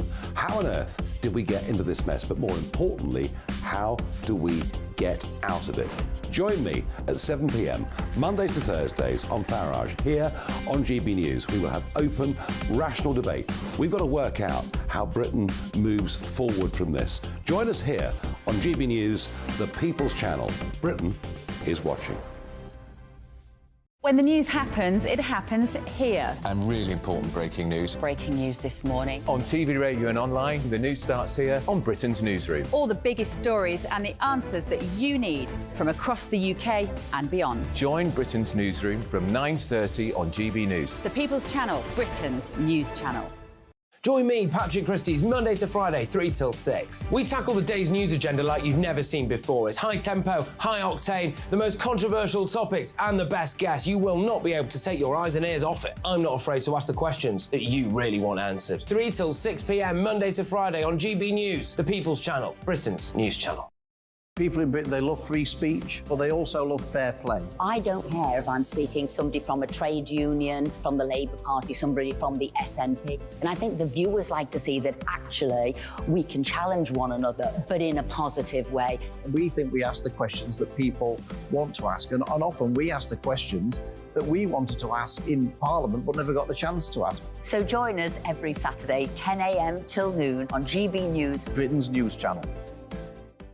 Hi, I'm Dan Wootton. You can watch me live on GB News Monday to Thursday from 9 p.m. And did you know that you can also watch and listen live on our website, gbnews.com.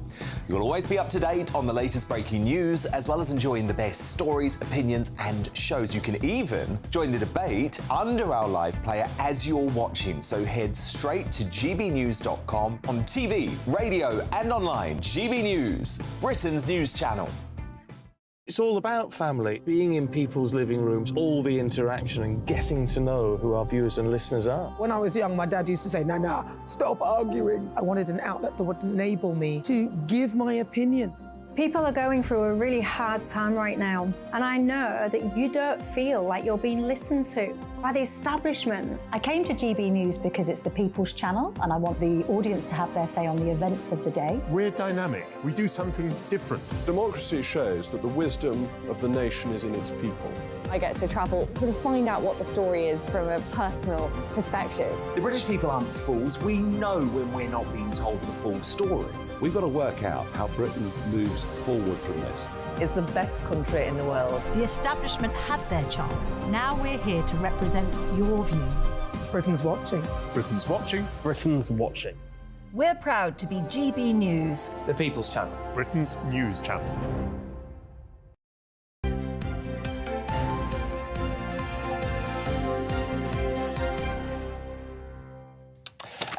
Hello, it's 7:29. If you wonder what Robin was doing, I'll tell you what he brought in, some loads of views. He works very hard, just like he Robin. does work very hard. There's Leslie, here we go. This is the one I wanted. We used to go to the Lake District to visit our grandparents and we'd drink sarsaparilla. You couldn't get it in the south of England. Yeah, sarsaparilla. Used to like sarsaparilla. You still get it. Sass. What's used to get a bottle of... sarsaparilla? Well, it's a pop. Oh, yeah. It's a pop. It's a flavour of pop. I don't know. Sass. What kind of flavour? Like fruity? I think dandelion and burdock. Oh, one it's of that those. style of thing. Oh, yeah. Yeah, I used to get a bottle of sass. Well, dandelion and burdock is very nostalgic, isn't it? That reminds lots of people of their childhood. I have a cupboard full of dandelion and burdock still? at home. Yeah. Oh. Always buy a bottle of dandelion and burdock. Oh, well, there you go. Sugar-free. Scott says banana sugar butties. You used to have them as a child all the time. I never had one of those, but that sounds great. Yeah, sugar sandwiches and things people used to have.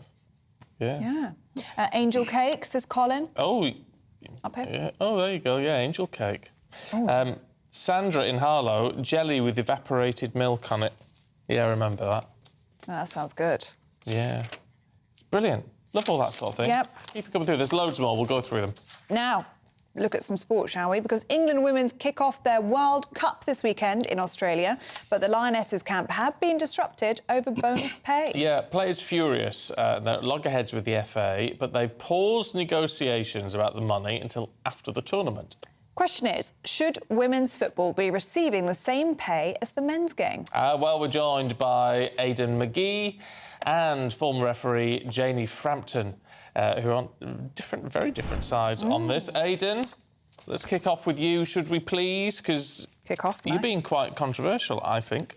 No, it's not controversial at all. The reason female players don't get paid what the men get paid is because the market won't allow it. You know, just because Kat Slater, well, no, you can't. Just because you can't say Kat Slater can get the same amount of money in pay as Julie Andrews just because they're both actors. You know, it's not as simple as that.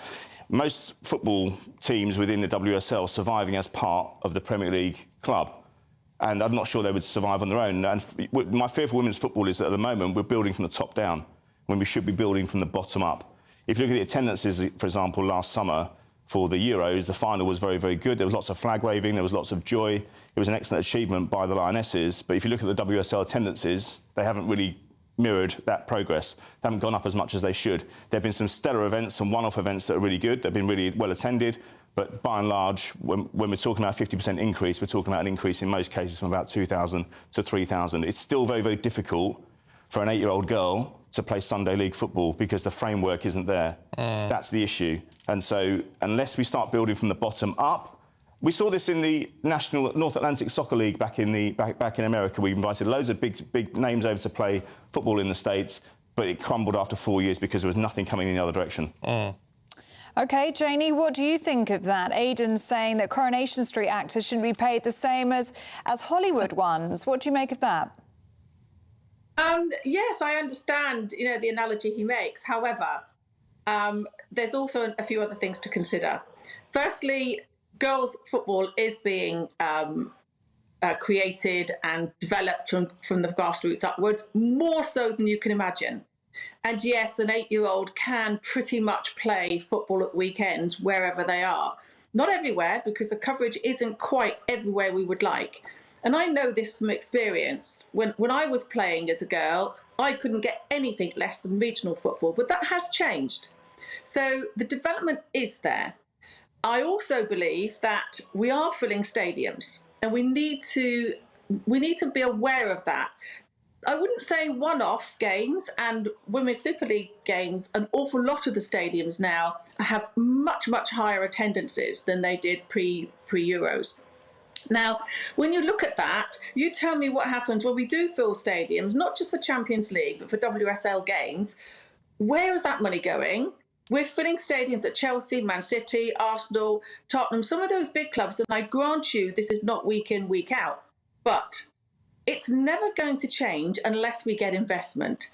I was at a networking event a few weeks ago, a corporate network event, where they were talking about CSR money and sponsorship money should be going into women's sport.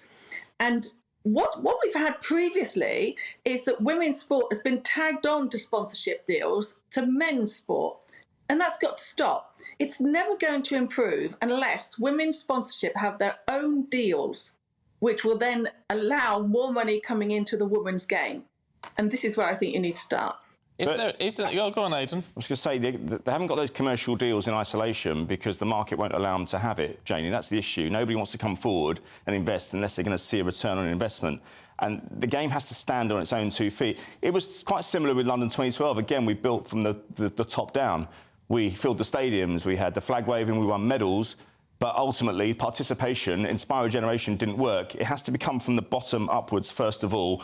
And it's a numbers game here. You're not going to But Jane is saying it is starting at the bottom. I disagree. It's improving, but it's got so much more to do. And it's a numbers game here. Most of the strongest football teams in the world are because they're drawing from a wider pool. And unless you increase the size of that pool, with participation, with the FA doing more to provide green spaces for girls to play football, with girls starting to play football at an earlier age, seeing it more in schools. We don't see it enough in schools. We're seeing it more, but we need to see it even more. But Janie, is there an argument there? If you take some of what Aidan is saying as being right, you need bigger participation, you need better sponsorship and all the rest of it. But is there an argument then to say you pay them the same? That's actually an incentive. It's a bit chicken and egg, isn't it? It is, but do you know what? This happened with broadcasting. No major broadcasters were taking women's football. Somebody then had to step out of that loop and take it, almost as a lost leader. And that has really proved that the viewing figures have really improved. So it's proved that it's the way forward. It's not all about your return on investment to start with. You have to develop the game, and it is developing at the grassroots. I would have to say that is not correct. And I would also say that unless somebody actually starts to invest in the women's sport, it's not going to go any further. I don't believe we can have parity in equal pay. I really don't believe we can, because that is a long way away. But when you look at the pittance some of these girls are being paid, they're representing their country. That needs to improve. Slowly but surely it needs to improve. It's not going to change overnight, but you can't let it just fester where it is and expect nothing to happen if you're not going to invest in that. The FA did say, Jane, a few years ago that the men do get paid the same per international appearance, but it's an empty gesture in a way because a lot of people don't realise that the men only actually get paid a couple of grand every time they play. Yeah, and I totally agree with that. You know, having worked in football as many decades as I have, I totally agree that when you play for your country, you don't get paid extra. That has always been an argument with the major clubs releasing their players. But we need to find a common ground here where the girls do get paid a reasonable amount. And that's not happening. It's just not happening. Now, if you're going to attract investors, if you're going to attract sponsors into the women's game, you have to professionalise it more than it is now. OK, look, we've got to leave it there. Janie, Aidan, thank you both very much indeed. And if you've got a view on that, gbviews@gbnews.com. I'm sure you got something to say. Yeah, sure you do. But do stay with us because we've got lots more to come. Yet more pressure on the Prime Minister, this time to tackle knife crime, which is on the rise. We'll be discussing that and many more topics in just a moment.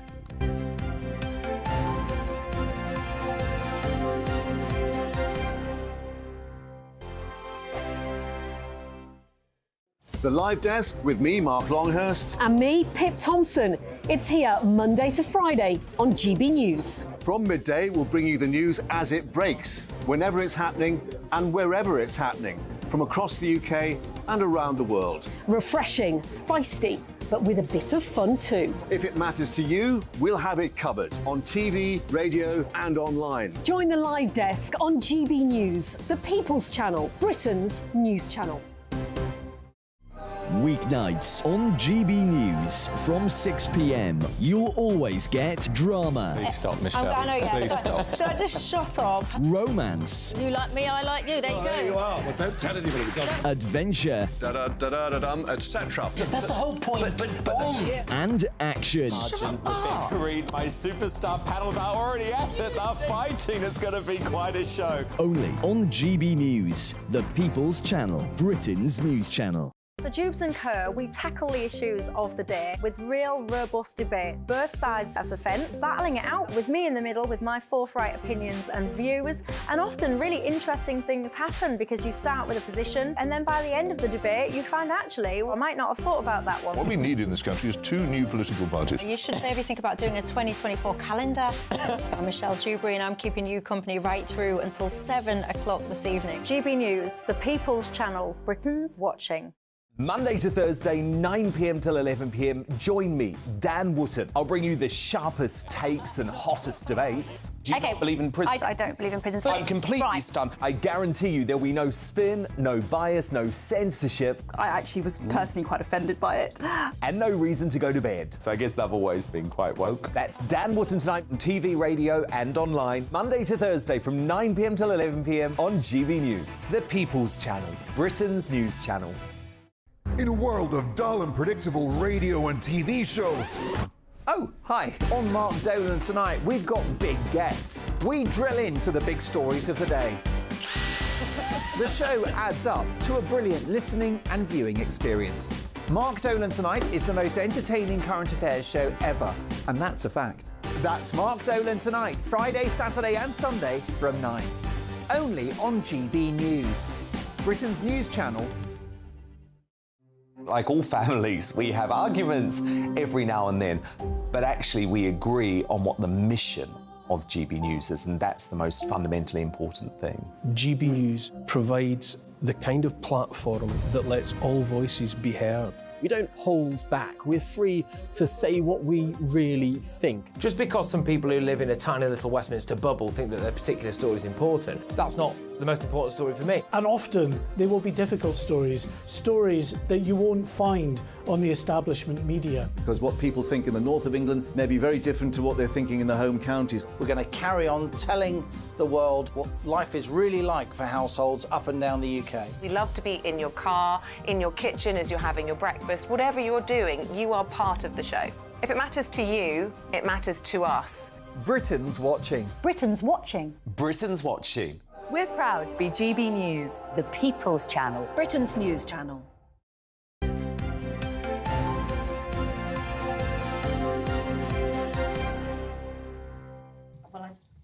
We're on air now, Emma. Don't mind us.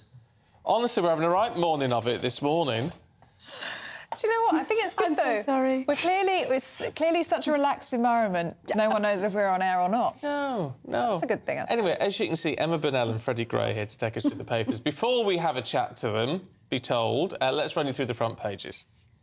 And the Times leads with the story that banks face losing their licences if they close customers' accounts because of their political opinions. The Mirror says, save our kids as a grieving family march for a crackdown on knives. The Express say prices must drop now that inflation has fallen, as Jeremy Hunt calls on retailers to reduce costs. And in The Sun, Aled Jones robbed of his Rolex in a street attack.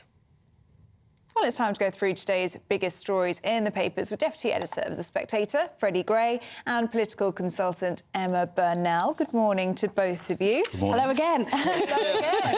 And Emma... Yeah, right, chatty lot this morning.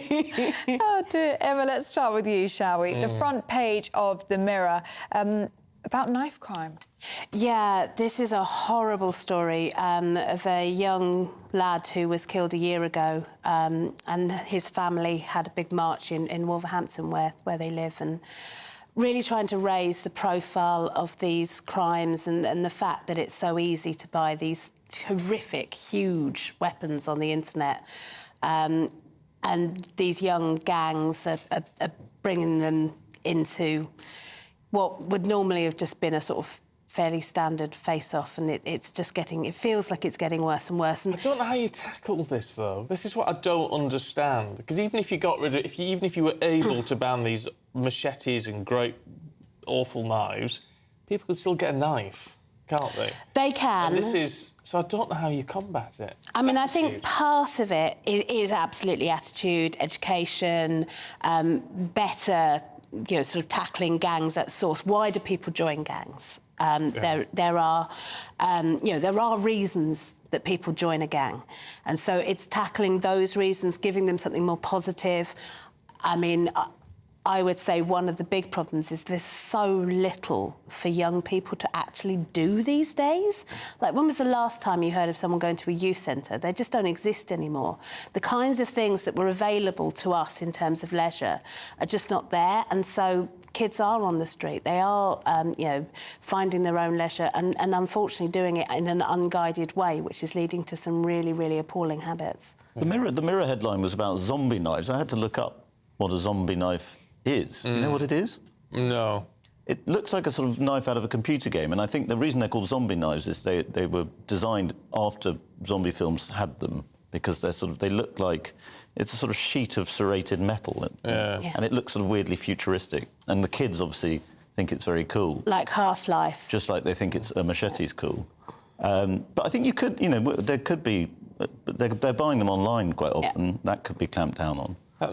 But it's also, it is the attitude, isn't it, that you've got to say. If you, some of them say, well, we take it for protection. Yeah. Well, if you've got a knife, you've got the potential to stab and kill somebody. Yeah. And that's what you've got to get them away from.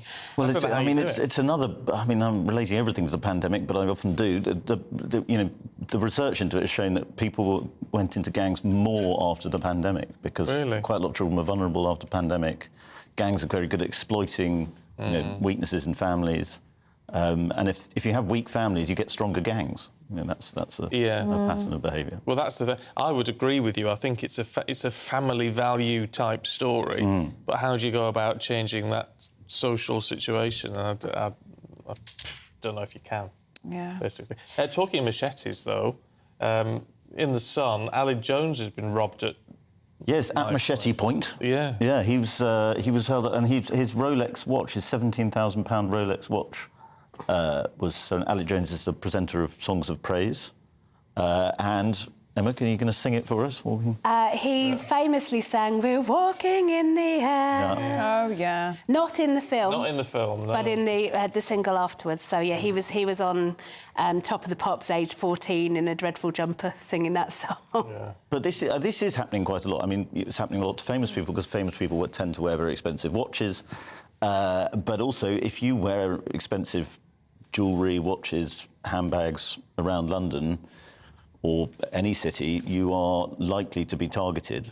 I've never had an expensive watch. No, I don't understand. First of all, because I can't afford one, but secondly, because I would just lose it instantly. Yeah, exactly. But I think it's a good, don't walk around, if you've got a very expensive watch, don't walk around.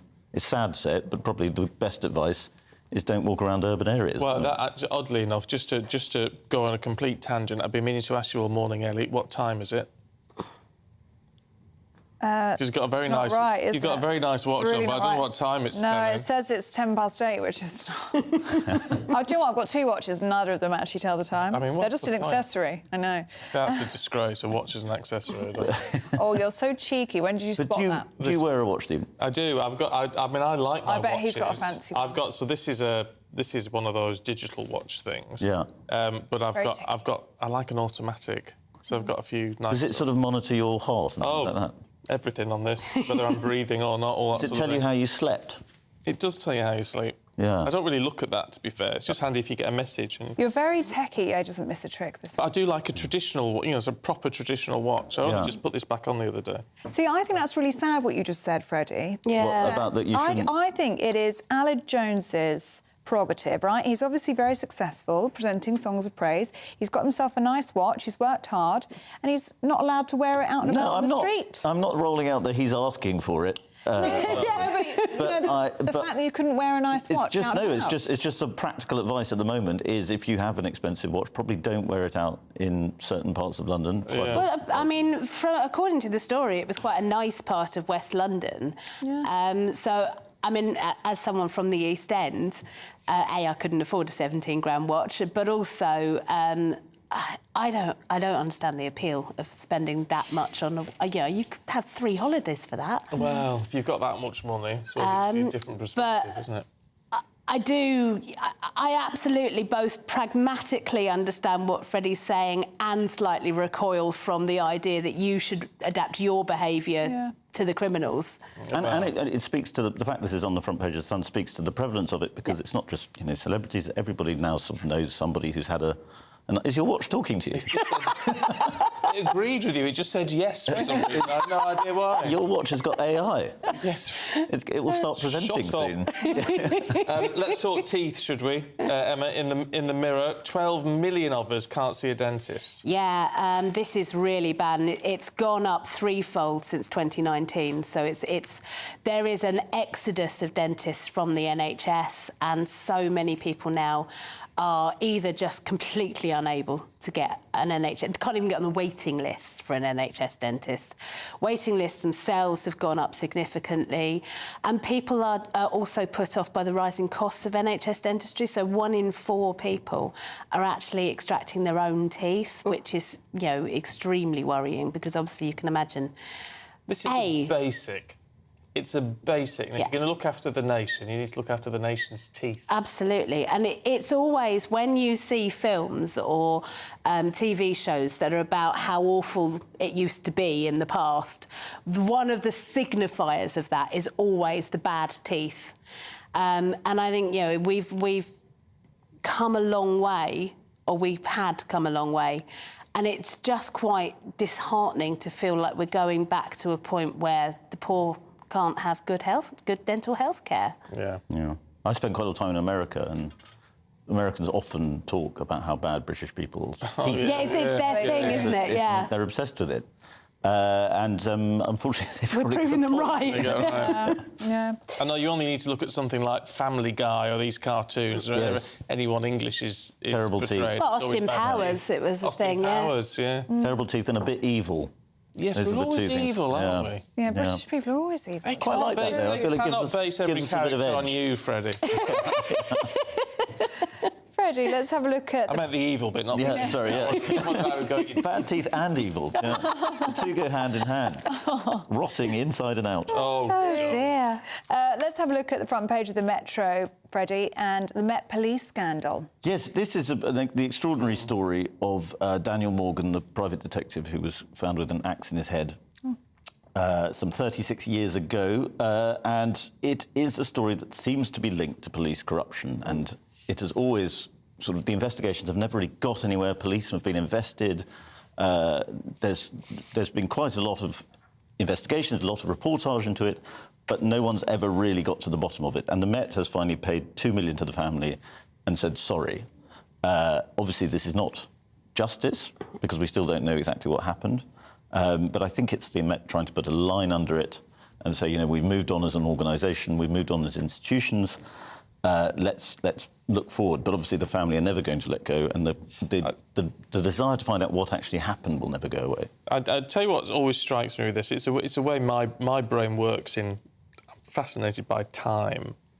And I just think the fact he's been dead as long as he was alive now, pretty much, give or take a few months. And it's taken that long. Yeah. And it's been just a catalogue of corruption within the Met, and Mark Rowley has accepted that now. But right up to Cressida Dick, his predecessor, she was, considered to be quite instrumental in some of the cover-ups, some of the kind of defensiveness of the Met. So the story had it that he was about to uncover a drugs gang who had links to the Metropolitan Police, and that was one of the considered motives for his murder. And it was investigated poorly. Nobody was really found to be guilty, despite there being kind of sense around South East London that they knew who was guilty. But it was more that this family were pushed from pillar to post, from corruption investigation to corruption investigation. And over again, they just kept sort of covering stuff up, to the point where I think there were some documents found in a filing cabinet that hadn't been opened for 20 years, just a month ago. It's not right. It is not right. Well, let's hope this does something. But as you say, I don't think it's actually going to draw a line under it, certainly not for the family. Thanks, you two. What do you make of these food suggestions? Our food memories. Ruth says cheese and jam sandwiches, and I still eat them if I get stressed. Cheese and jam? Have you not had that? No. Together? Lovely cheese and jam. I mean, I can see how it would work. Does work. Because cheese and pickle, you can have a sweet pickle in it. So I get it. It just feels instinctively wrong. Oh, no, it really works, cheese and jam. Yeah, I guess it's like a chutney, isn't it? I'll give it a go. I can't believe you've never done that. I thought everyone did that. No. Cheese and Marmite, now you're talking. Oh, yeah, true. Yeah. Fair dues. Fair dues to you. You always nail it. Right, we'll see you two a little bit later on. Thank you very much. We'll see you later on as well. But first, we need to get a check on the weather, see what it's doing for you today. That warm feeling inside. From Boxed Boilers. Proud sponsors of weather on GB News. Hello there, good morning. I'm Jonathan Vautry here with your latest GB News weather forecast provided by the Met Office. It is a fairly pleasant and sunny start to the day for many of us. Good amount of sunshine, and some of us will hold on to that sunshine throughout the day as well. But do keep the umbrella on hand, because we will start to see some showers bubbling up quite widely across the UK. They could turn on the sharp side in places. Most persistently across parts of Shetland up to north-east Scotland, where it will also remain relatively breezy. But elsewhere, with light winds, it should feel pleasant in that sunshine, highs between 18 and 24 degrees Celsius. Into this evening, those showers will gradually fade their way out, and many of us will see some clear intervals developing and hold on to some of those clear skies overnight as well. Touch more cloud pushing across Northern Ireland into parts of southern Scotland, northern England, but particularly where you hold on to those clearer skies, temperatures will drop down to around 10 degrees Celsius in cities, even into single figures in some rural areas. We start off Friday then, again, still with some sunshine around, but perhaps cloudier for that central slice through there. And then increasingly into the afternoon, we could start to see some of those showers push further south as well. Always Shetland and the far north east of Scotland staying that bit breezier and generally cloudier. Temperatures perhaps a smidgen down compared to Thursday, but still relatively pleasant, around 18 to 21 degrees Celsius. Do make the most of the sunshine that you've got over the next couple of days, though, because this area of low pressure is moving its way in for the weekend. Going to bring a spell of much more widely wet and windy weather. Enjoy your day. Bye-bye. That warm feeling inside. From Boxed Boilers. Proud sponsors of weather on GB News.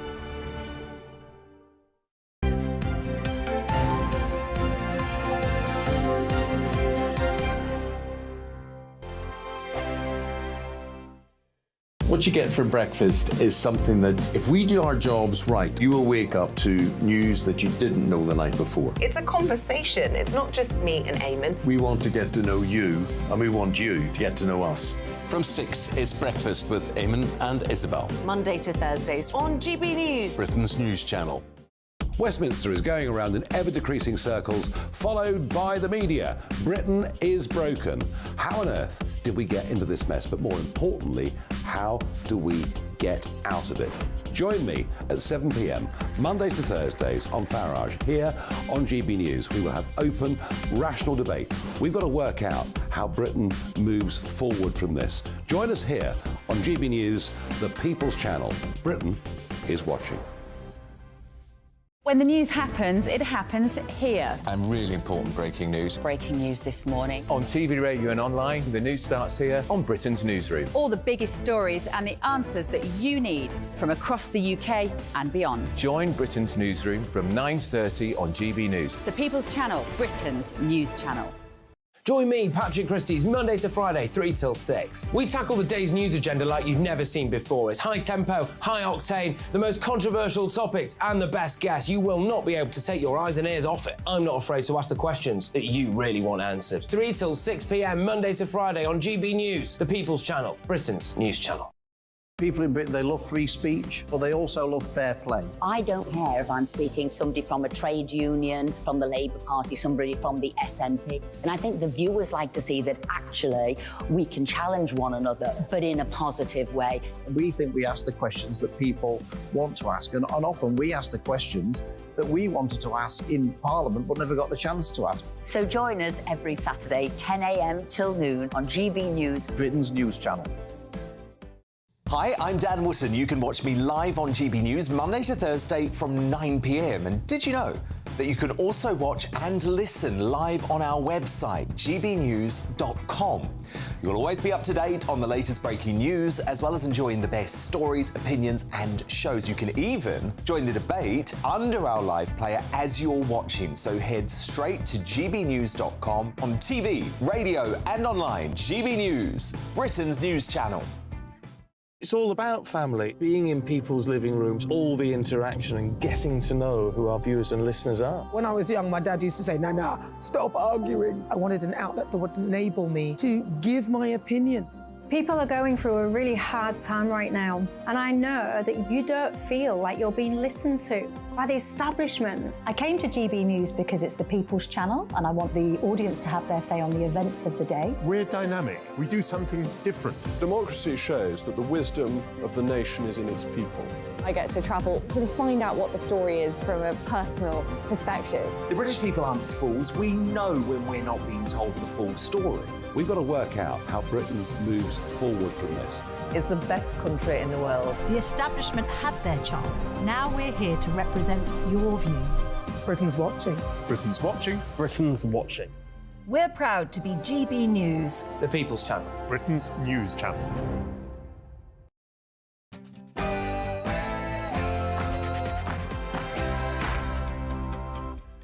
Good morning, 8 o'clock, Thursday the 20th of July. Today, pressures pile on the health service as doctors go on strike. More delays expected at the NHS as dentists and consultants strike for the first time in decades. Meanwhile, rail staff are also striking in their dispute over pay.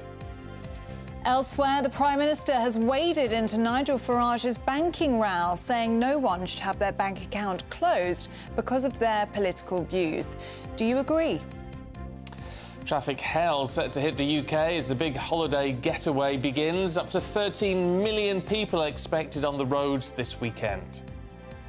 And the Women's World Cup tournament kicks off in just a few moments. Paul Coit has the latest. Yeah, all gets underway later this morning. New Zealand are playing Norway. Second day of the fourth Ashes test, and also the first shot of the 151st Open has taken place. Sliced it! Sliced it! Mad as a box of frogs. Let's get a check on the weather for you. It's a bright and sunny start for many of us, but you might not want to put the umbrella away just yet. Join me later for the full weather details. What is going on today? Right morning of it today. I'm looking for a ball. I'm looking for a ball. Anybody seen the ball? Good morning. I regret to tell you, I'm Stephen Dixon. And I'm Ellie Costello, and this is Breakfast on GB News.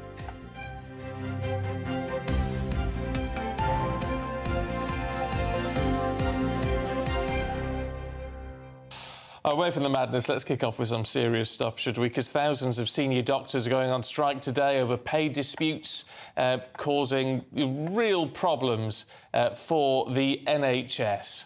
Yes, elsewhere, 20,000 rail workers across 14 train operating companies walk out as part of a national dispute over pay and working conditions, with unions saying that wage rises should reflect the cost of living. Well, let's head down to Euston. Paul Hawkins is there for us. Morning, Paul.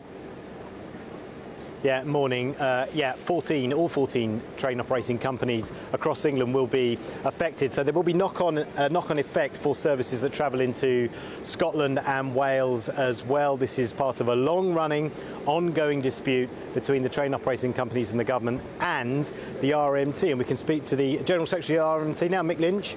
Mick, this is about conditions and pay. This is essentially what we've always been talking about, right, throughout this long-running dispute. Yeah, and job losses. So this week we've seen the government announce cuts to all of our ticket offices. All our ticket offices will close throughout the country. There'll be de-staffing of stations. Many stations will have nobody at all on them to provide assistance, and they've notified me of 2,300 redundancies. Now, there'll be more in catering, fleet engineering and all sorts of functions on the railway. So the stuff that we've been saying for more than a year, that this is about cuts and a drastic change to the future of the railway, is now coming true, and they've put those negotiations into the companies rather than at national level. So we've got a big campaign in front of us. The public are out supporting us this week. 100,000 people have responded to the consultation on ticket office closures. But we're hoping the government will give the companies permission to come back to the table, and we can work up some solutions and get an agreement. But at the moment, that seems a long way away. So ticket offices, and then remind us about where we are on pay, the most recent pay offer, which I think was months ago now. Well, yeah, the most recent pay offer was in April, and we put that to our members while we were balloting for further strike action to get a mandate. We sent them all the document, all 21,000 people that were involved, and they voted 9-1 in favour of strike action. So that was rejected very much. That offer is still floating around somewhere, but the companies have not put it to us again. They've not revised any of their positions.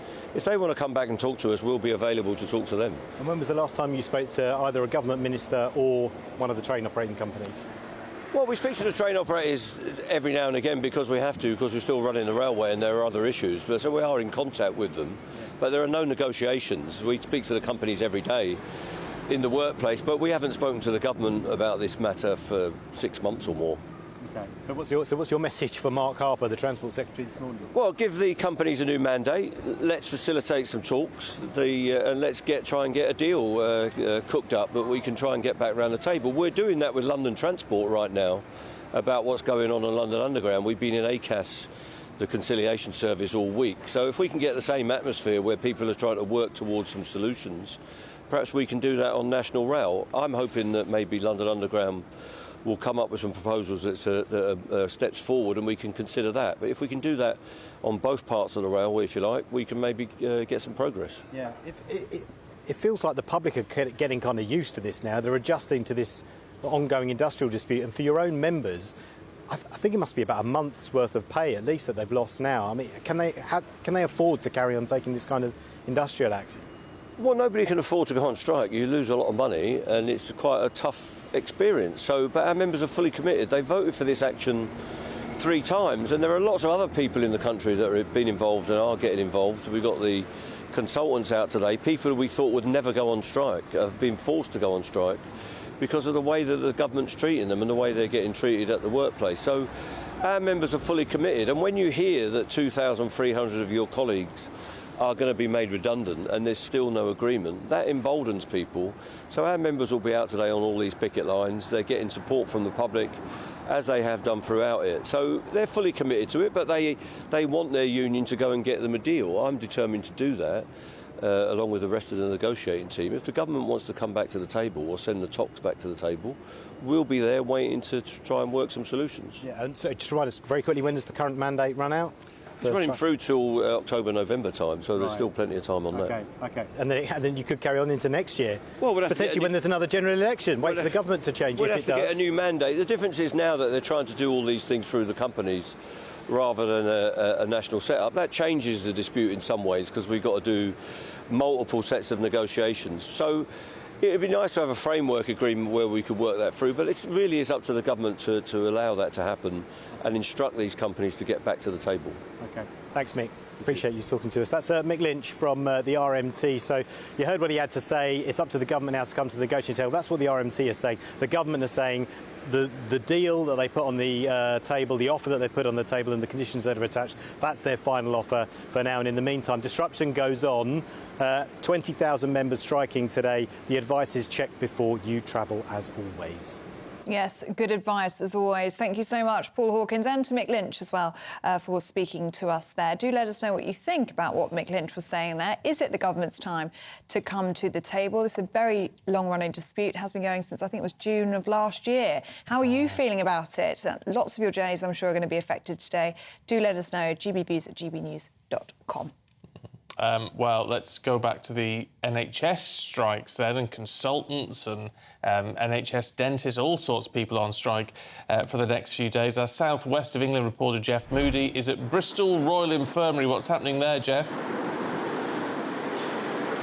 Well, there's a picket that will be beginning in around an hour's time. The strike began at 7 o'clock this morning and goes on for 48 hours. And as you said, it's the consultants and hospital-based dentists that are on strike today. And this one is regarded as possibly the most affecting strike of them all. I know they've said that many times before, but this one really does have an impact on the public due to the fact that not a lot can get done in hospitals without the advice of consultants. Junior doctors, as you know, were on strike earlier on this week for 48 hours. They're now back at work, but the trouble is there's not a lot the junior doctors can do without the advice of these consultants. So it really has brought the NHS to a standstill today. They're describing the cover that's available as Christmas Day cover. In other words, not a lot. Many routine operations, routine care has been cancelled. Many appointments have been cancelled. Only really emergency care is being provided by the NHS today. So this is the most devastating of the strikes so far. And NHS England has said that it really isn't fair to call this strike so close to the one earlier on in the week by junior doctors, and that really there should be more of a gap between those strikes to give them chance to recoup and work out what they're going to do about it, to try and offer as much cover as they possibly can, because at the moment, today and tomorrow, up until 7 o'clock on Saturday morning, the NHS really is at a standstill. Okay. Jeff, for now, thanks very much. Thank you very much. And lots of you getting in touch on that story. Lindsay says if they don't like what they earn here, they should just move on. Well, Lindsay, you don't want them all going to Australia or the like. No, this is the problem. We do need to keep some doctors here, don't we? Richard says it's very inconvenient, but many of us just don't care. We're fed up with the people that cause disruption. I suppose you'd care if you were getting an operation, wouldn't you? Steve says it does seem strange that we, the taxpayer, spend lots of money training doctors and nurses for them to take their skills to other countries to actually benefit. Tony says the argument is not whether they're worth an inflation-busting pay rise or not, it's whether it can be afforded, which is a fair point. They've been offered 6%, is it, or 7%? Yeah, 6%, I think. From the government. The government says that's final. That's based on the independent peer review body, which is what they've always said they'd align themselves to, didn't they? They said there's going to be no more room for negotiation, but obviously that strike does continue now until Saturday at 7 a.m. Yeah, keep your thoughts coming through on that. gbviews@gbnews.com. Now, the head of NatWest Group is under fire this morning after multiple MPs, including the Prime Minister and the Home Secretary, criticised the banking company's handling of the Nigel Farage banking scandal. Yeah, speaking at PMQs, Rishi Sunak said the government will crack down on banks who cancel customers.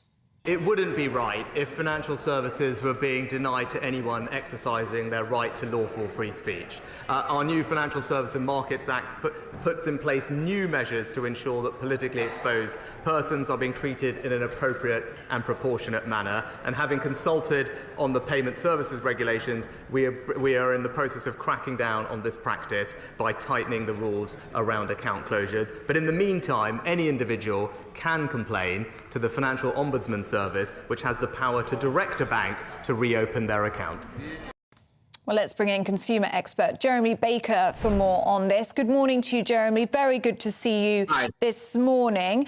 So it seems as though Farage has been vindicated here. We were told by the BBC's business presenter, that it was down to commercial reasons why his bank account was closed. But now we understand from the file from Coutts Bank itself that it is down to his political views, that they are not aligned. Yes. Well, I think that what's happened is that the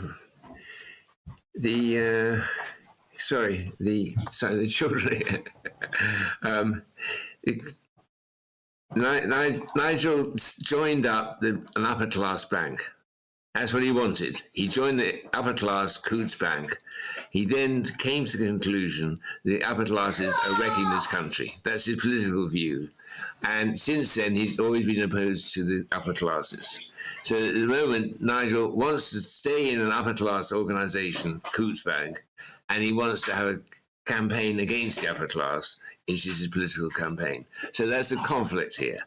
And this is just in the nature of banking.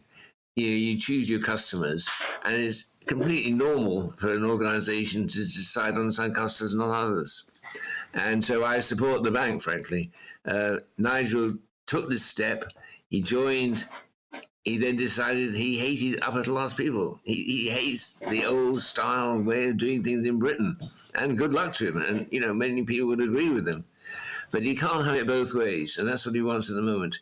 He wants to join the snob organisation, stay in the snob organisation, Coutts, and at the same time, he wants to criticise the upper class all the time.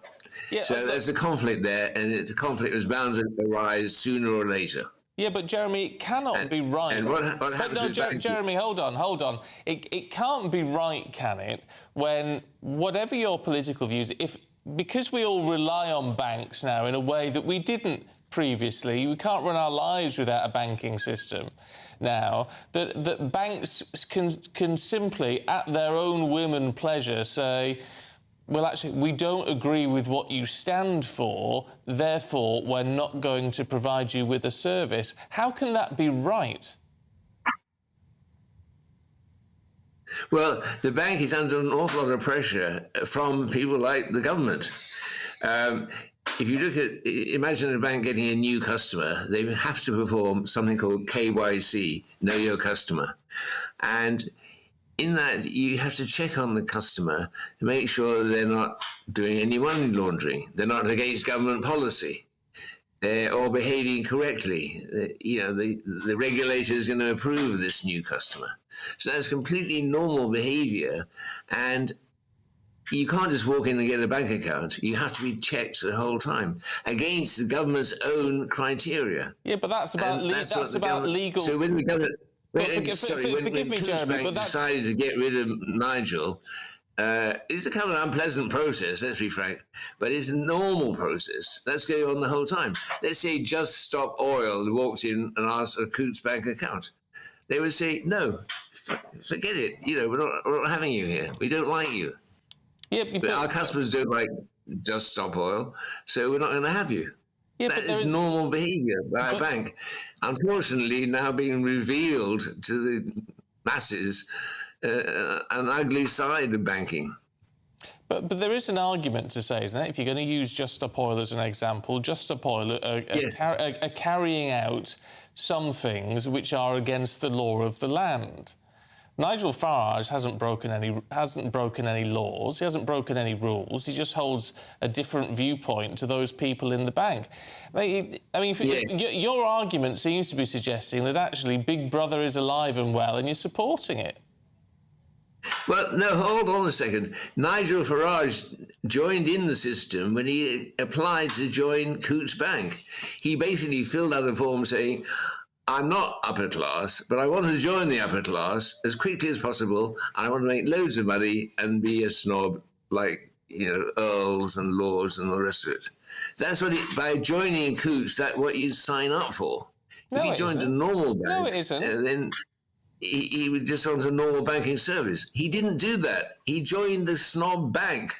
And then he decided that the snobs, the people who run this country, the establishment, they're doing a very bad job, and he hates them. That's his new political view. So that's the conflict. I'm afraid the conflict is always going to come out here. So you think Coots were completely within their rights? In banking, to check, do you want to support these people? You know, if you don't want to support them, then you can't have them as bank customers. So, Jeremy, you think Coots Bank were totally within their right to not allow Nigel Farage to bank with them because he doesn't hold the same political values as them, because the government wouldn't agree with you. You said earlier that the banks are under pressure from the government to carry out the correct checks. Yes, that is true. But it's the government themselves now on the front pages of the newspapers who are criticising Coots Bank and this decision. They're talking about new legislation to stop banks cancelling their customers. Well, I think they'll be very much against other government policy on things like money laundering. So the bank is always checking customers to fit in with the government requirements on what is a good customer, what's a bad customer. A friend of mine gets new customers for a bank, and he said there's two things he can't do. He can't have, there's a whole industries where he's not allowed to get the customer, like, say, tobacco. He can't get a tobacco customer. And there's whole countries where he's not allowed to get a customer, Iran, for example. So these are both against government policy, and he cannot get those customers. So if you're making a lot of money selling cigarettes in Iran, you can't join this particular bank. I mean, all I'm saying to you is wake up. This is the way life goes. When you walk into, say, Harrods, you have to dress as a Harrods customer. You have to look all kind of snobby and rich and upper class. That's the deal. Wakey, wakey. If you don't want that, then walk into Harrods. Don't walk into... But there's a very big difference, Jeremy, between, you know, dealing with a country like Iran or someone who's making their money in a country like Iran. There's a big difference between money laundering and things which are illegal in this country to someone who holds a view that you don't agree with, a legal view that you don't agree with. In theory, I agree with you. In practice, I don't. Let's say a new customer walks into your bank and has a load of money. You immediately apply KYC and get very suspicious and check on their aunts or their uncles and all the rest of it to see any connection with either Iran or those forbidden countries or money laundering. So that's normal behavior in a bank. Every day it's going on. And the government wouldn't want any other way to happen. It couldn't possibly allow that. And it's completely normal in a snob brand for you to have to shape up when you walk in the door. If you walk into Claridge's hotel, you have to look smart and look lovely, otherwise you don't get in. Nigel Farage can't have it both ways. He's become is one of Britain's major anti-establishment figures. Good luck to him. I mean, I think the establishment has done a very poor job in running this country, and that's his position. But he can't then say, I want the benefits being upper class, and yet constantly to attack them. What I was saying to Nigel is, choose your battle. Which side are you on? You are not on the side of the Britain's upper class. So when it comes to Coots Bank, clear off, Nigel. You don't belong there. You would feel uncomfortable. OK. Jeremy Baker, we've choose his values. We've got to leave it there. We'll leave you to the grandchildren. Thanks very much indeed. Well, you will have an opinion on Jeremy Baker's point of view there. gbviews@gbnews.com. In the meantime, we have had a statement from Coots Bank, which says we recognise the substantial interest in this case. We cannot comment on the detail given our customer confidentiality obligations. However, it is not Coots' policy to close customer accounts solely on the basis of legally held political and personal views. Decisions to close an account are not taken lightly and involve a number of factors, including commercial viability, reputational considerations, and legal and regulatory requirements. Fascinating. Fascinating talking to Jeremy. If you've got a view on that, is he right? Is he right? I mean, I wouldn't necessarily have sort of called Nigel anti-establishment, not in the way Jeremy was implying. I wouldn't. I mean, that isn't how I sort of picture. I mean, I can't talk as though I'm a great pal of Nigel's. I mean, we know each other, but you know, don't hang about down the pub. But I wouldn't have necessarily thought that was his position. I don't know. I wouldn't have thought that was Jeremy Baker's position. No. That surprised me. Me neither. Maybe he's got a point. You know, Coutts is an exclusive bank, you know, and if you are perceived to be, in Jeremy's view, Nigel's anti-establishment, then they'll throw you out the club. He's banked there for quite a long time, though. And that's what I don't understand. His So what's politics have never been a changed? secret. He's been a big political figure in this country for many, many years now. What's changed? Yeah, what's the timing about here? This is very interesting. And what I didn't understand from what Jeremy was saying is the idea, well, they have to do these know your customer checks, right? Fine. That's to check that everything is legal and above board. There's no implication here that Nigel's got any money that is illegal or and below the counter sort of thing. So if there's nothing illegal going on, the know your customer check should just come back all right, shouldn't it? So what's the problem there? Yeah. And what worries me, which I don't know if Jeremy was quite getting across to it when I tried to ask him about it, is the idea that if banks can decide on a political basis who banks with them, and you can just blacklist people, and all the banks hold similar political views or, you know, inclusion views or whatever it may be, then that's a form of political control, isn't it? Which should worry us, I should think, because we should have a right to free speech. You know, it's that whole argument, isn't it, about, you know, I might not agree with what you say, but I will defend to my last breath your right to say it. Yeah. Sort of thing. So I don't know. I can't say I agree with Jeremy Baker on that. Yeah. Maybe you do. gbviews@gbnews.com. I wonder if Nigel will use that clip in his show tonight. I think he should. It's a good talking point. It's a talking point, isn't it? It will certainly get you talking at home, so do get your views in on that. Now, Rishi Sunak and Ben Wallace formally apologised in the Commons yesterday for the decades-long ban on LGBT people serving in the UK Armed Forces. Now, that was after the publication of a government-commissioned review.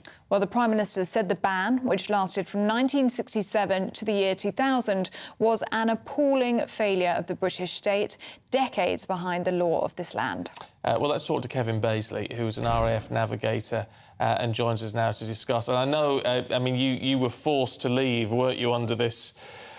well, cloud isn't the right way of putting it. What do you make of an apology? Does it make any difference? Well, firstly, good morning. And yes, so I was discharged or forced to resign back in 1995. This apology is very welcome. It will make a difference to a large number of veterans who suffered under that ban, but it is very much overdue. But it is welcome.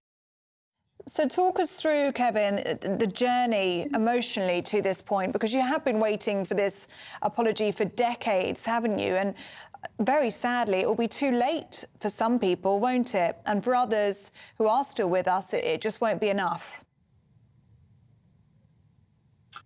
Correct. You know, the ban, as you say, started in 1967. So for some of those early people impacted by the ban, it will be too late. They will never hear this apology. They will never get the compensation that they were due.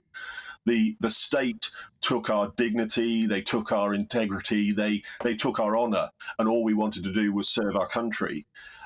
So this apology goes some way towards recovering that integrity, honour, and dignity for us. Some people will never accept that apology. They have just been so disenfranchised by what the state did to them. Has there ever been an explanation as to, you know, a decent explanation as to why, despite the fact it was, you know, from the, you know, was it late 60s onwards, it was no longer a criminal offence, but the armed forces, right up until the turn of the century, still decided it was not appropriate for them? They used throughout that time various arguments about it being incompatible with military duty, that soldiers, sailors and airmen wouldn't serve with known homosexuals next to them on board ships, in planes, in the trenches. The most common one was the oxymoron that someone who was gay was a target for blackmail and could be turned against the country, without actually acknowledging that if we were allowed to be ourselves and be open, we wouldn't be a blackmail target. Yeah, it's a very good point. How do you feel like attitudes have changed within the armed forces towards the LGBTQ plus community? I've been lucky enough to do some work with the Royal Air Force's D&I teams, and I'm one of the first to acknowledge that they have made huge progress since the year 2000. All of the UK armed forces are now seen as employers of choice for the LGBT community. And as I say, they have made great progress. And that just shows the advantage of good leadership, good communication, good education.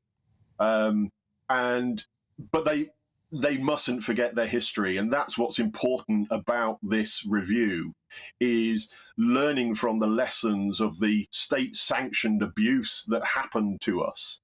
And that's where Lord Etherton and his review team have done such an excellent job with this review paperwork. Is it right? Am I right in thinking you would be dishonourably discharged back in your time? I was administratively discharged. I was ordered to resign my commission, even though I pointed out the fact that it's not really a resignation if I've been ordered to do it, but they didn't really accept that argument. But many others were, they were discharged dishonourably. Some of them were imprisoned. They left with criminal records. Some of them were put on sex offenders registers. There was state-sanctioned medical abuse that would be considered torture today on some of those people who were forcibly examined by doctors.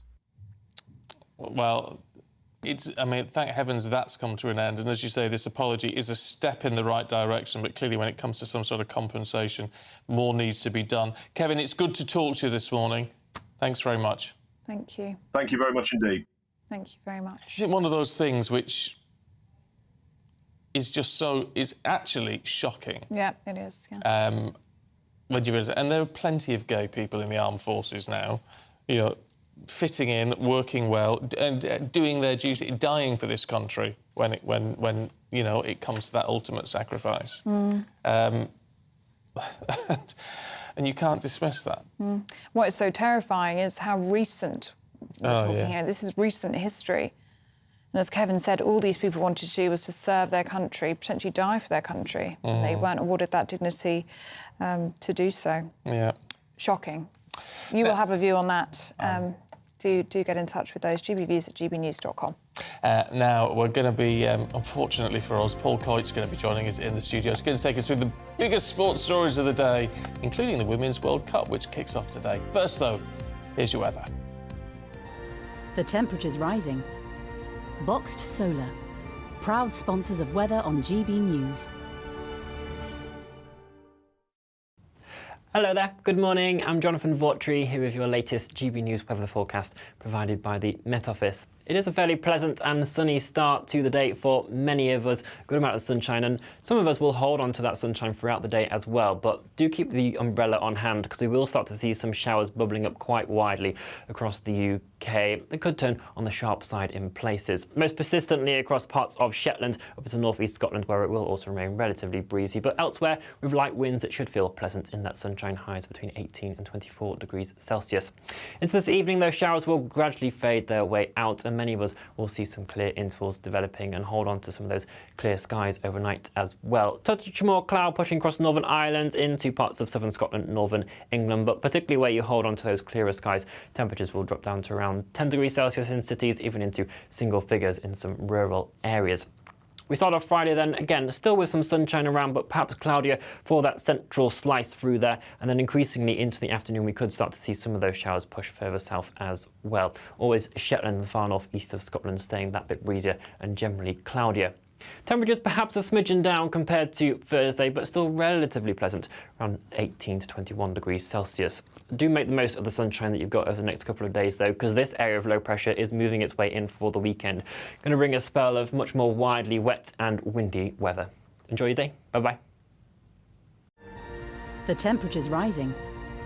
Boxed Solar, proud sponsors of weather on GB News.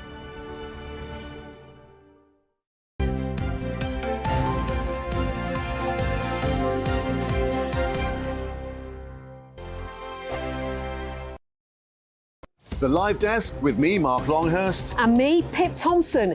It's here Monday to Friday on GB News. From midday, we'll bring you the news as it breaks, whenever it's happening and wherever it's happening, from across the UK and around the world. Refreshing, feisty, but with a bit of fun too. If it matters to you, we'll have it covered on TV, radio and online. Join the Live Desk on GB News, the People's Channel, Britain's news channel. Weeknights on GB News from 6 p.m. You'll always get drama. Please stop, Michelle. I know, Please stop. Should I just shut up? Romance. You like me, I like you. There you go. There you are. Well, don't tell anybody.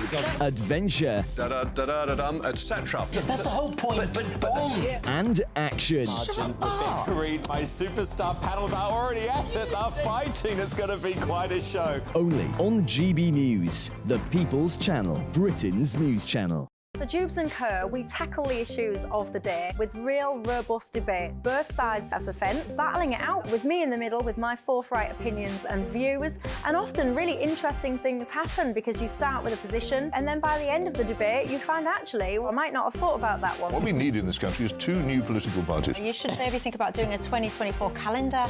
I'm Michelle Dewberry and I'm keeping you company right through until 7 o'clock this evening. GB News, the People's Channel, Britain's watching. Monday to Thursday, 9 p.m. till 11 p.m. Join me, Dan Wootton. I'll bring you the sharpest takes and hottest debates. Do you not believe in prisons? I don't believe in prisons. I'm completely stunned. I guarantee you there'll be no spin, no bias, no censorship. I actually was personally quite offended by it. And no reason to go to bed. So I guess they've always been quite woke. That's Dan Wootton tonight on TV, radio and online. Monday to Thursday from 9 p.m. till 11 p.m. on GB News. The People's Channel, Britain's news channel. In a world of dull and predictable radio and TV shows. Oh, hi. On Mark Dolan tonight, we've got big guests. We drill into the big stories of the day. The show adds up to a brilliant listening and viewing experience. Mark Dolan Tonight is the most entertaining current affairs show ever, and that's a fact. That's Mark Dolan Tonight, Friday, Saturday and Sunday from 9. Only on GB News, Britain's news channel. Like all families, we have arguments every now and then, but actually we agree on what the mission of GB News is, and that's the most fundamentally important thing. GB News provides the kind of platform that lets all voices be heard. We don't hold back. We're free to say what we really think. Just because some people who live in a tiny little Westminster bubble think that their particular story is important, that's not the most important story for me. And often there will be difficult stories, stories that you won't find on the establishment media. Because what people think in the north of England may be very different to what they're thinking in the home counties. We're going to carry on telling the world what life is really like for households up and down the UK. We love to be in your car, in your kitchen as you're having your breakfast. Whatever you're doing, you are part of the show. If it matters to you, it matters to us. Britain's watching. Britain's watching. Britain's watching. We're proud to be GB News, the People's Channel, Britain's news channel.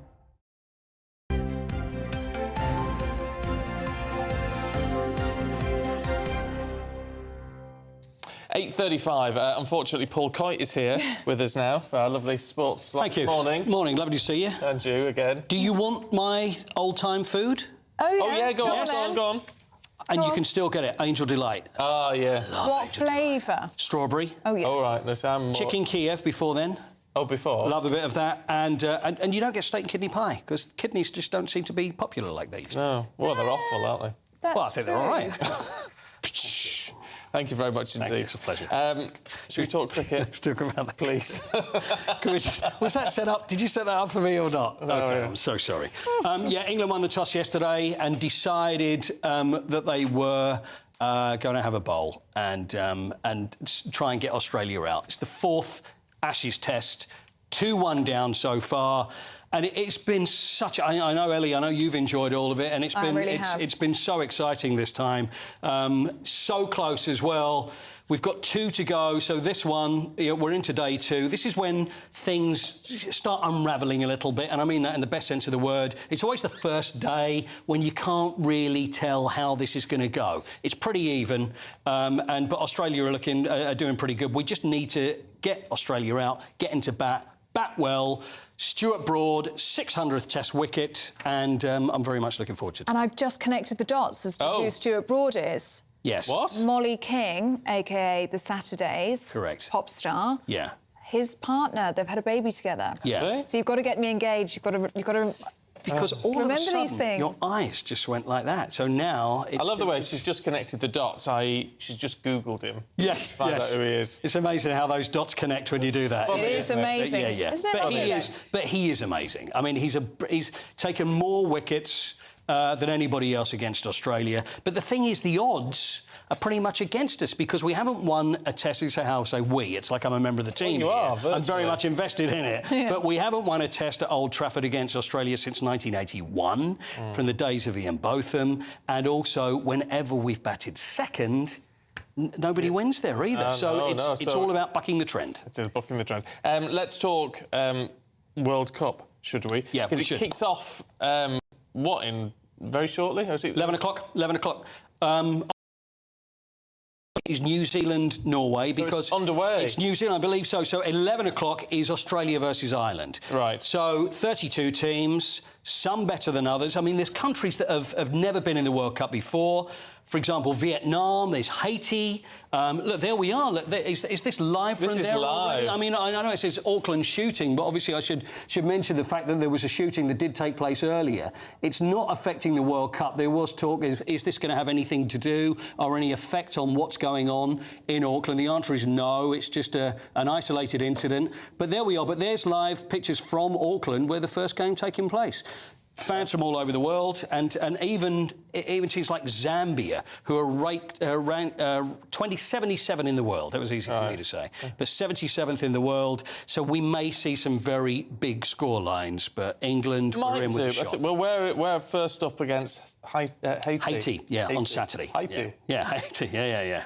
And you sort of go, oh well, we'll win that one. But you never know. You don't ever know. But there's... Don't say that. You have to be very positive. No, I'm just thinking, you want good competition, don't you? The true thing in sport, though, is that you need to be positive, but you can't get cocky. Yeah. And it's a very fine line. We should win. It shouldn't be a problem. It's a good first game to play. Should we say that? Talking about being cocky, you're stunt at the top of the show. Did you find the ball?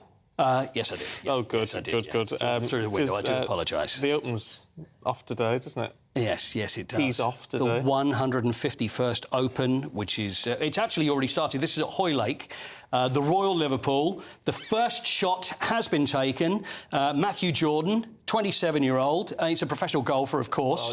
And he's had to qualify. They're better than me, any chance I was going to do it. But he's hit the first ball off the tee, 6:35 this morning. I mean, the pressure.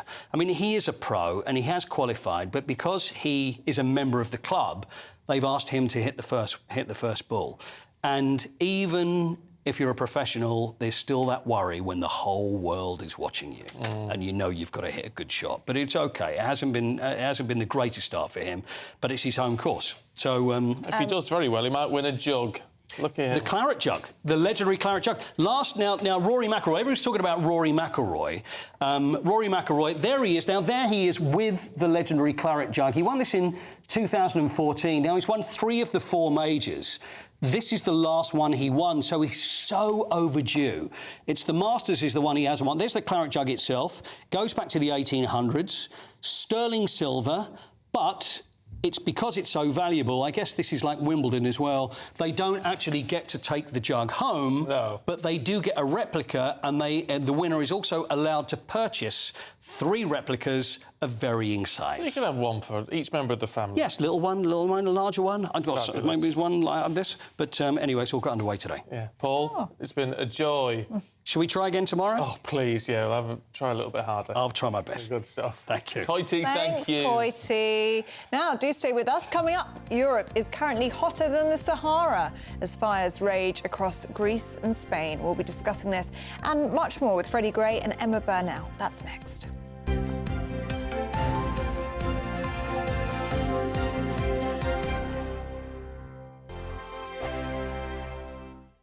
What you get for breakfast is something that, if we do our jobs right, you will wake up to news that you didn't know the night before. It's a conversation. It's not just me and Eamon. We want to get to know you, and we want you to get to know us. From 6, it's Breakfast with Eamon and Isabel. Monday to Thursdays on GB News, Britain's news channel. Westminster is going around in ever-decreasing circles, followed by the media. Britain is broken. How on earth did we get into this mess? But more importantly, how do we get out of it? Join me at 7 p.m, Mondays to Thursdays on Farage, here on GB News. We will have open, rational debate. We've got to work out how Britain moves forward from this. Join us here on GB News, the People's Channel. Britain is watching. When the news happens, it happens here. And really important breaking news. Breaking news this morning. On TV, radio and online, the news starts here on Britain's Newsroom. All the biggest stories and the answers that you need from across the UK and beyond. Join Britain's Newsroom from 9:30 on GB News. The People's Channel, Britain's news channel. Join me, Patrick Christie's, Monday to Friday, 3 till 6. We tackle the day's news agenda like you've never seen before. It's high tempo, high octane, the most controversial topics, and the best guests. You will not be able to take your eyes and ears off it. I'm not afraid to ask the questions that you really want answered. 3 till 6 p.m, Monday to Friday on GB News, the People's Channel, Britain's news channel. People in Britain, they love free speech, but they also love fair play. I don't care if I'm speaking somebody from a trade union, from the Labour Party, somebody from the SNP. And I think the viewers like to see that actually we can challenge one another, but in a positive way. We think we ask the questions that people want to ask, and often we ask the questions that we wanted to ask in Parliament but never got the chance to ask. So join us every Saturday, 10 a.m. till noon on GB News, Britain's news channel. Hi, I'm Dan Wootton. You can watch me live on GB News Monday to Thursday from 9 p.m. And did you know that you can also watch and listen live on our website, gbnews.com? You'll always be up to date on the latest breaking news, as well as enjoying the best stories, opinions and shows. You can even join the debate under our live player as you're watching. So head straight to gbnews.com on TV, radio and online. GB News, Britain's news channel. It's all about family, being in people's living rooms, all the interaction and getting to know who our viewers and listeners are. When I was young, my dad used to say, no, stop arguing. I wanted an outlet that would enable me to give my opinion.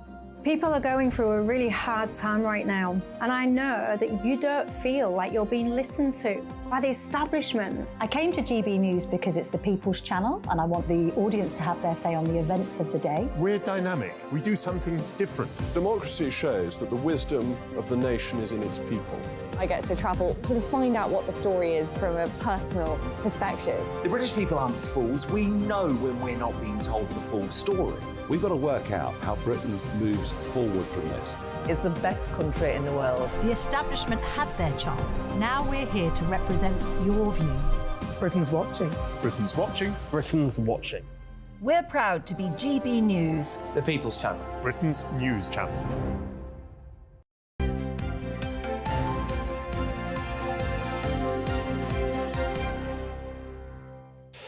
8:45, time for the papers with Freddie Gray and Emma Burnell. Let's rattle through a couple of these. Freddie, climate crisis in the eye. Well, surprise, surprise, it's hot in Europe this summer. It is very, very hot, though. It's yesterday it was hotter than the Sahara in Sardinia. And some holiday makers, the Eye gleefully reports, are moving to the Caribbean because it's slightly cooler in the Caribbean than Europe. If you have the kind of budget where you can just switch your holiday up to the Caribbean, then I suppose you should go for it. I'm not sure it helps with the climate crisis if they're flying further. Well, well, indeed. But I mean, there's always this sort of row about, can you blame heat on a hot summer on the climate crisis? And of course, you know, the climate crisis is something that people get very angry about. But I think what's weird about this story is that it's just a story about a very hot summer. Yeah. And then we just bolt on a climate row onto it because that's what we do in the media. Yeah, well, there might be more to it than that, but I don't entirely disagree with you. Yeah. I mean, it is exceptionally hot, except that it's no longer an exception. And this is the problem. We're now in a point where these exceptionally high heats are just not unusual anymore, and we haven't properly adapted, and we haven't taken the measures that we need to. Well, it's not record-breaking, though, because everyone always says it's record-breaking, but then it's not. Well, but that's my point, Yeah. is that the records have changed, shifted so dramatically that... But they have... I mean, heat in where it's completely... You know, we've got wildfires in Greece and I think Spain... is not unusual. It's not record-breaking, and that's the problem. But Spain actually has seen a record, hasn't it? It had 60 degrees, hit 60 degrees this week, which hasn't happened before. And that's the upper limit of what humans can start to tolerate, so... Yeah, well, Bridget Bardot couldn't tolerate it. That's another story today. She couldn't handle the heat. Right. Called the hospital. She get out of the kitchen. What's this in the Times about honey trappers, Emma? Yes, so apparently Ukrainian women are using AI-generated photographs so they can't be identified and are spending time on dating apps talking to Russian soldiers in Ukraine in order to try and get them to reveal bits of military information. So they'll get them to send a photograph or a video when they're driving along, and then they can identify where they are.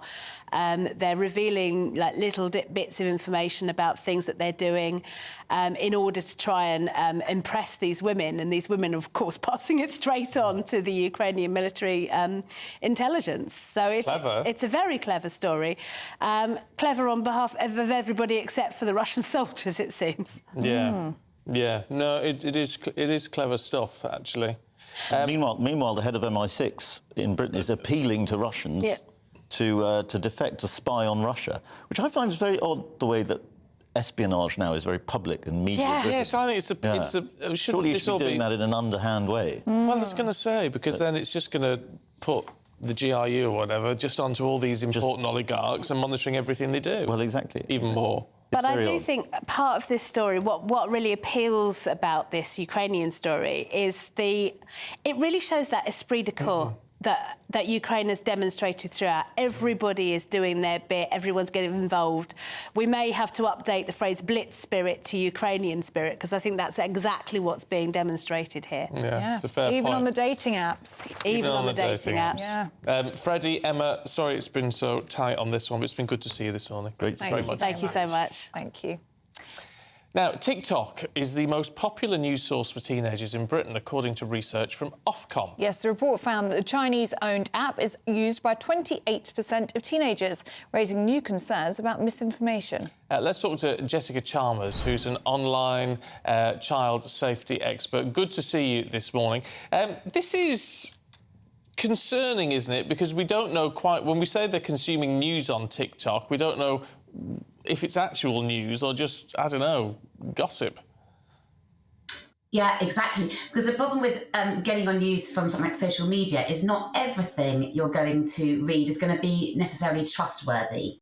And this is something I go into schools and speak to young people about all the time. You know, we must question everything that we see and read online. Because a lot of what we see online is opinion rather than fact. And what I've noticed... So we have to teach our children to think critically.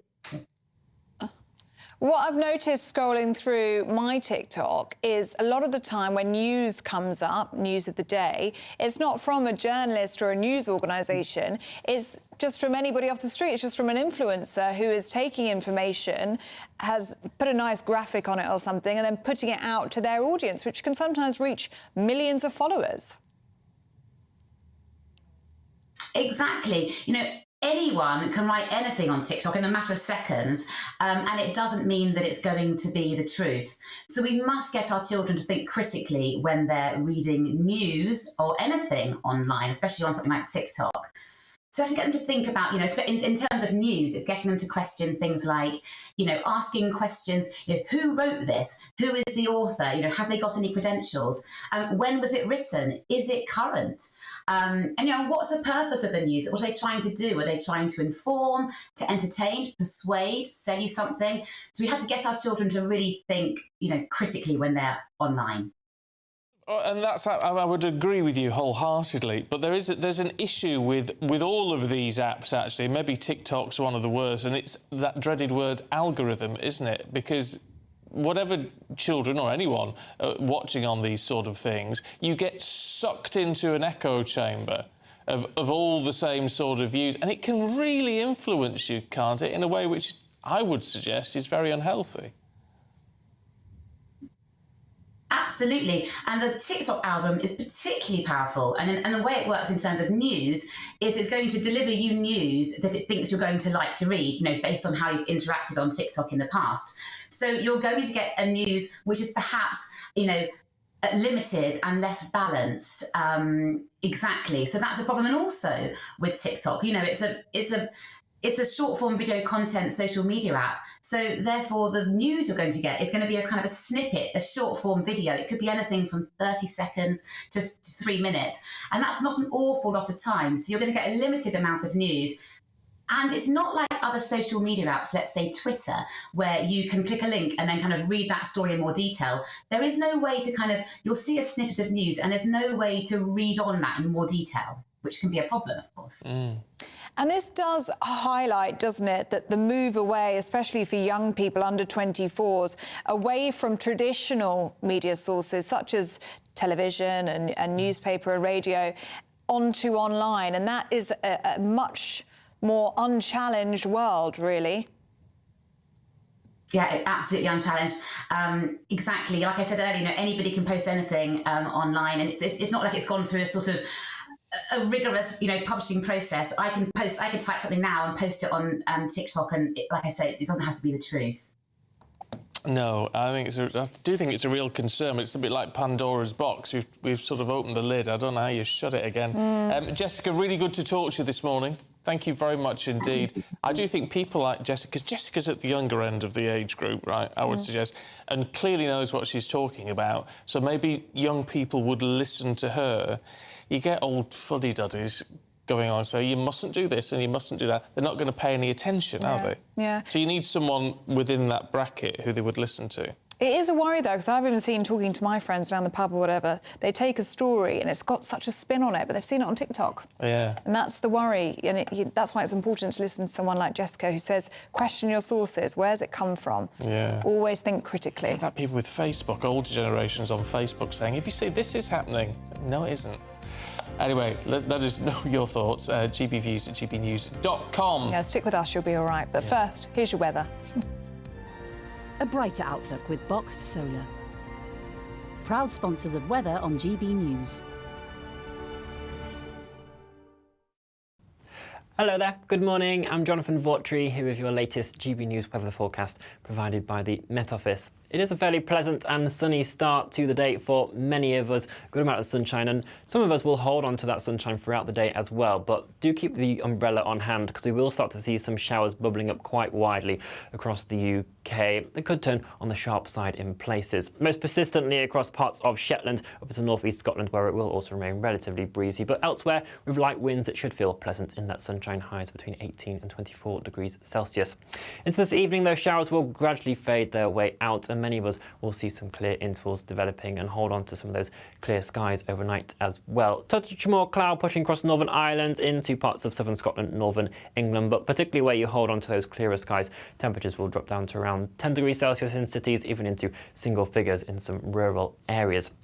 We start off Friday then, again, still with some sunshine around, but perhaps cloudier for that central slice through there. And then increasingly into the afternoon, we could start to see some of those showers push further south as well. Always Shetland and the far north east of Scotland staying that bit breezier and generally cloudier. Temperatures perhaps a smidgen down compared to Thursday, but still relatively pleasant, around 18 to 21 degrees Celsius. Do make the most of the sunshine that you've got over the next couple of days, though, because this area of low pressure is moving its way in for the weekend. Going to bring a spell of much more widely wet and windy weather. Enjoy your day. Bye-bye. A brighter outlook with Boxed Solar. Proud sponsors of weather on GB News.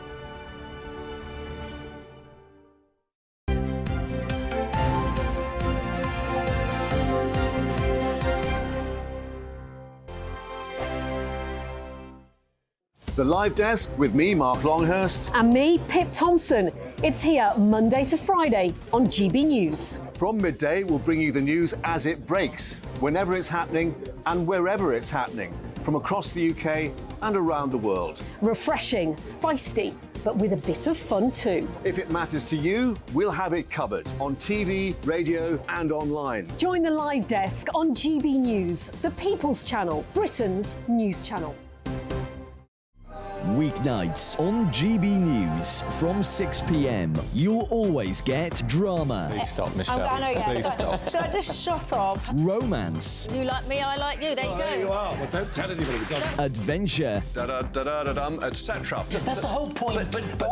And action. Sergeant, the big green, my superstar panel that are already at it. They're fighting. It's going to be quite a show. Only on GB News, the People's Channel, Britain's news channel. So Jubes and Kerr, we tackle the issues of the day with real robust debate, both sides of the fence, battling it out with me in the middle with my forthright opinions and views, and often really interesting things happen because you start with a position and then by the end of the debate you find actually, well, I might not have thought about that one. What we need in this country is 2 new political parties. You should maybe think about doing a 2024 calendar.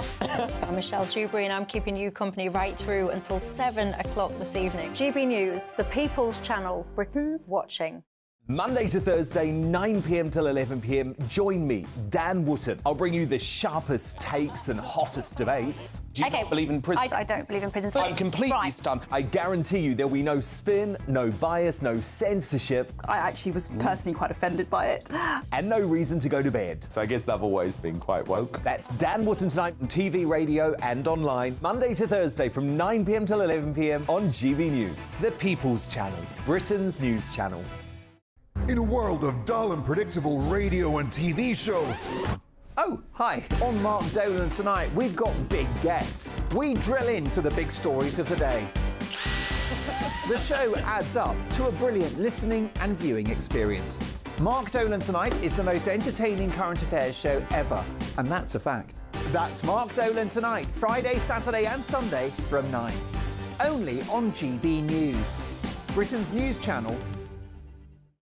Like all families, we have arguments every now and then, but actually we agree on what the mission of GB News is, and that's the most fundamentally important thing. GB News provides the kind of platform that lets all voices be heard. We don't hold back. We're free to say what we really think. Just because some people who live in a tiny little Westminster bubble think that their particular story is important, that's not the most important story for me. And often there will be difficult stories, stories that you won't find on the establishment media. Because what people think in the north of England may be very different to what they're thinking in their home counties. We're going to carry on telling the world what life is really like for households up and down the UK. We love to be in your car, in your kitchen as you're having your breakfast. Whatever you're doing, you are part of the show.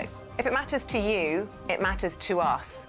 Britain's watching. Britain's watching. Britain's watching. We're proud to be GB News, the People's Channel, Britain's news channel.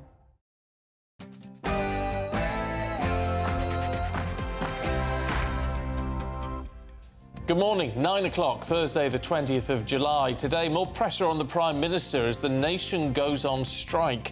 Mass disruption expected in the NHS as dentists and consultants strike for the first time in decades. Meanwhile, rail staff are also striking in a long-running dispute over pay. Farage versus Coots. The Prime Minister has waded into the GB News presenter's banking row, saying no one should have their bank account closed because of their political views. Do you agree? Traffic hell is once again set to hit the UK as the big holiday getaway begins. Up to 13 million of us expected to hit the roads this weekend. And how will the weather look like today? It's a bright and sunny start for many of us, but you might not want to put the umbrella away just yet. Join me later for the full weather details. Good morning. How will the weather look like? And how will the weather look like today? I literally am reading what's on the autocues. Do apologise. This is terrible. terrible. We're hiring a professional for tomorrow. Good morning to you. I'm Stephen Dixon. And I'm Ellie Costello, and this is Breakfast on GB News.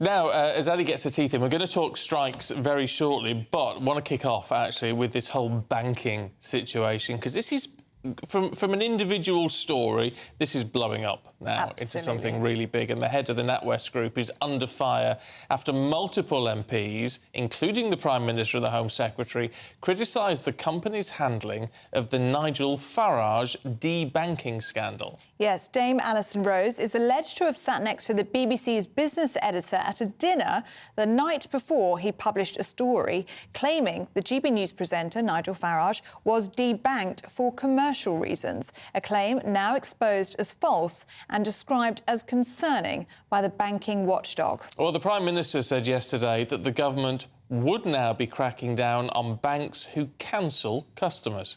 It wouldn't be right if financial services were being denied to anyone exercising their right to lawful free speech.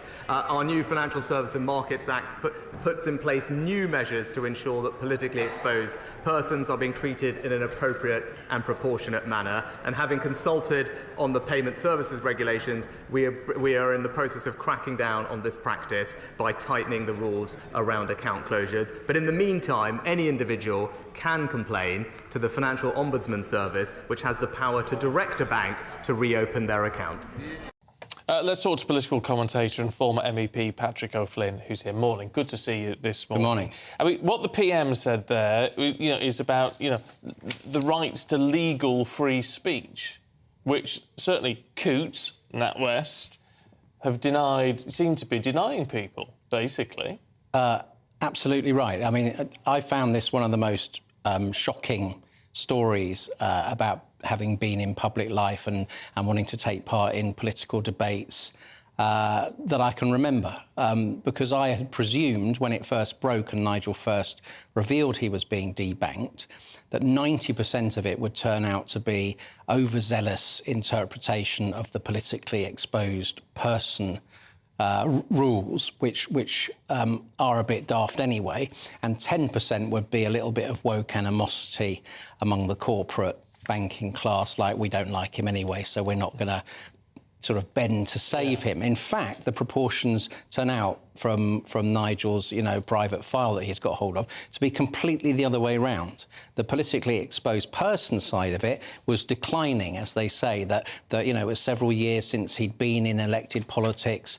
I think the government had issued guidance to remind banks to treat domestic PEPs differently from sort of, African dictators who've arrived with suitcases of cash. Obviously, but 90% of it was this bank saying, we don't like the guy's stances on political issues, therefore we're looking for an excuse to get rid of him. And I think, to me, this is now becoming sort of like a very posh person's version of the Ratner scandal, that basically Coots have turned themselves into the new Ratners, which for a bank with their heritage and reputation is astonishing that they feature in Prime Minister's questions, followed by a condemnatory press release from the Prime Minister himself saying what they've done is wrong. And, their client base, I can only imagine, will be horrified. It was supposed to be the ultimate discreet, pucker, cautious, sensible bank. And they've handed over their sort of corporate governance to a bunch of wokies straight out of university. They're in all kinds of trouble and deserve to be. Patrick, I've got to ask you about your reaction. I don't know if you managed to catch it in the last hour. We were speaking to the consumer expert, Jeremy Baker, and he was talking about Coots and describing it as a high-class bank, as you say, prestige.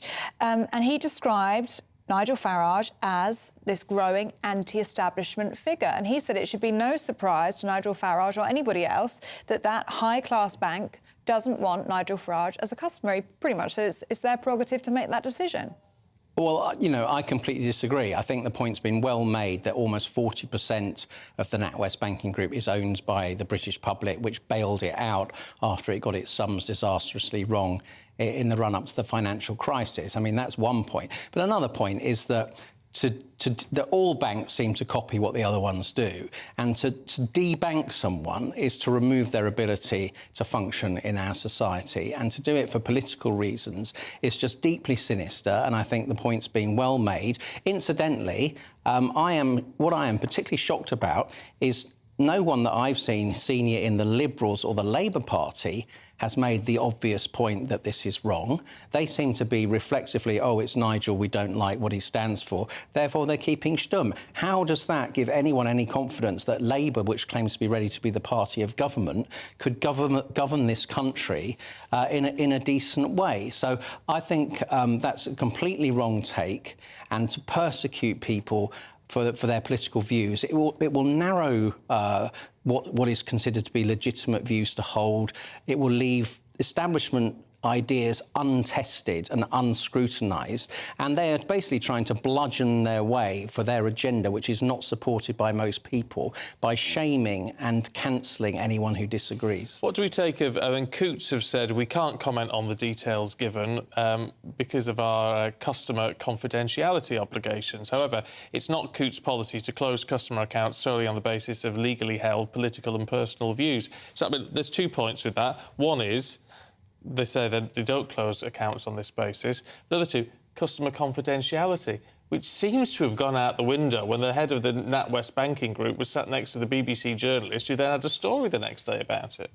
Yes, and I suppose it's feasible that Simon Jack got his story from somebody else, but it's one heck of a coincidence, certainly. I mean, I think, going back to that Coots statement you've just read, the word solely is in there now, so they're tacitly admitting partly it's a political agenda. They're saying not solely. So I think at some point in the file, or subsequent to the file, that allegedly some Coots person reported up the chain, or perhaps there's been a moment where the letter of the threshold hasn't been met by Nigel, and that's basically an excuse to get rid of him. But clearly, the file that Nigel exclusively revealed on GB News the other night shows the prime motivation was that he didn't align with, quotes, the values and purpose of the bank. That's why they were out to get him. And of course, most people, if they're out to get you, can find something in the small print to do it with. Yeah, that's a fair point.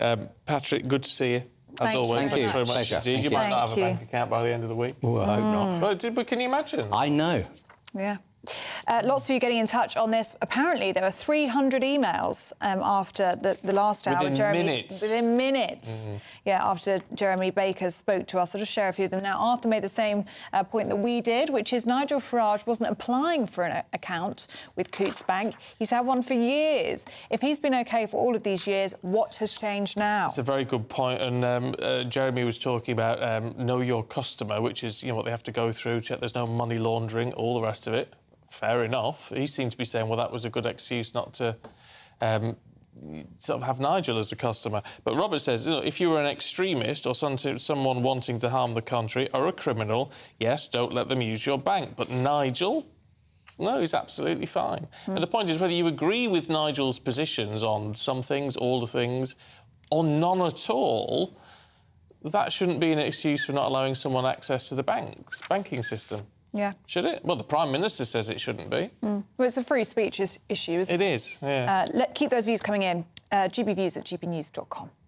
Now, thousands of senior doctors have walked out today over pay, causing major disruptions right across the NHS. Yes, consultants and dentists are staging a 48-hour strike, which threatens to bring planned procedures to a standstill. Meanwhile, commuters are set for travel chaos as around 20,000 RMT workers join in the industrial action. Well, of course, that RMT strike will cause chaos across Britain. Paul Hawkins is at Euston for us this morning. I mean, just how much of the network will be affected by this, Paul? Yeah, well, they are saying that large areas of the network, especially in England, because this is going to affect all 14 train operators in England, will be affected. That's according to the National Rail website, and that will have a knock-on effect for services that run into Wales and Scotland. I'm a little bit reluctant to use the term travel chaos, only because a lot of people now work from home, as we say, and this industrial dispute has been going on for so long that people are kind of used to it. They can see it coming. and they can make adjustments to their schedules if needed. But there is disruption to the rail network, we can say that much.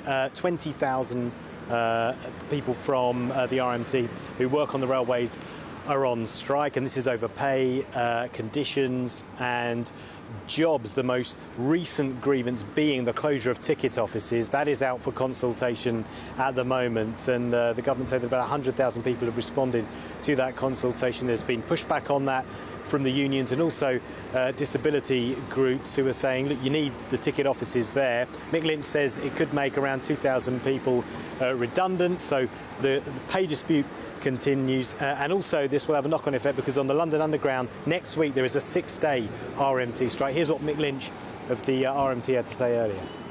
Let's try and get a deal cooked up that we can try and get back around the table. We're doing that with London Transport right now about what's going on London Underground. We've been in ACAS, the conciliation service, all week. So if we can get the same atmosphere where people are trying to work towards some solutions, perhaps we can do that on National Rail. I'm hoping that maybe London Underground will come up with some proposals that are steps forward, and we can consider that. But if we can do that on both parts of the railway, if you like, we can maybe get some progress. Yeah, so the RMT rejected the latest offer from the government in April. That was 5% for last year, 4% this year, but it came with changes to working practices, such as the closure of ticket offices. At the moment, Mick told me that they haven't met with any government minister since January.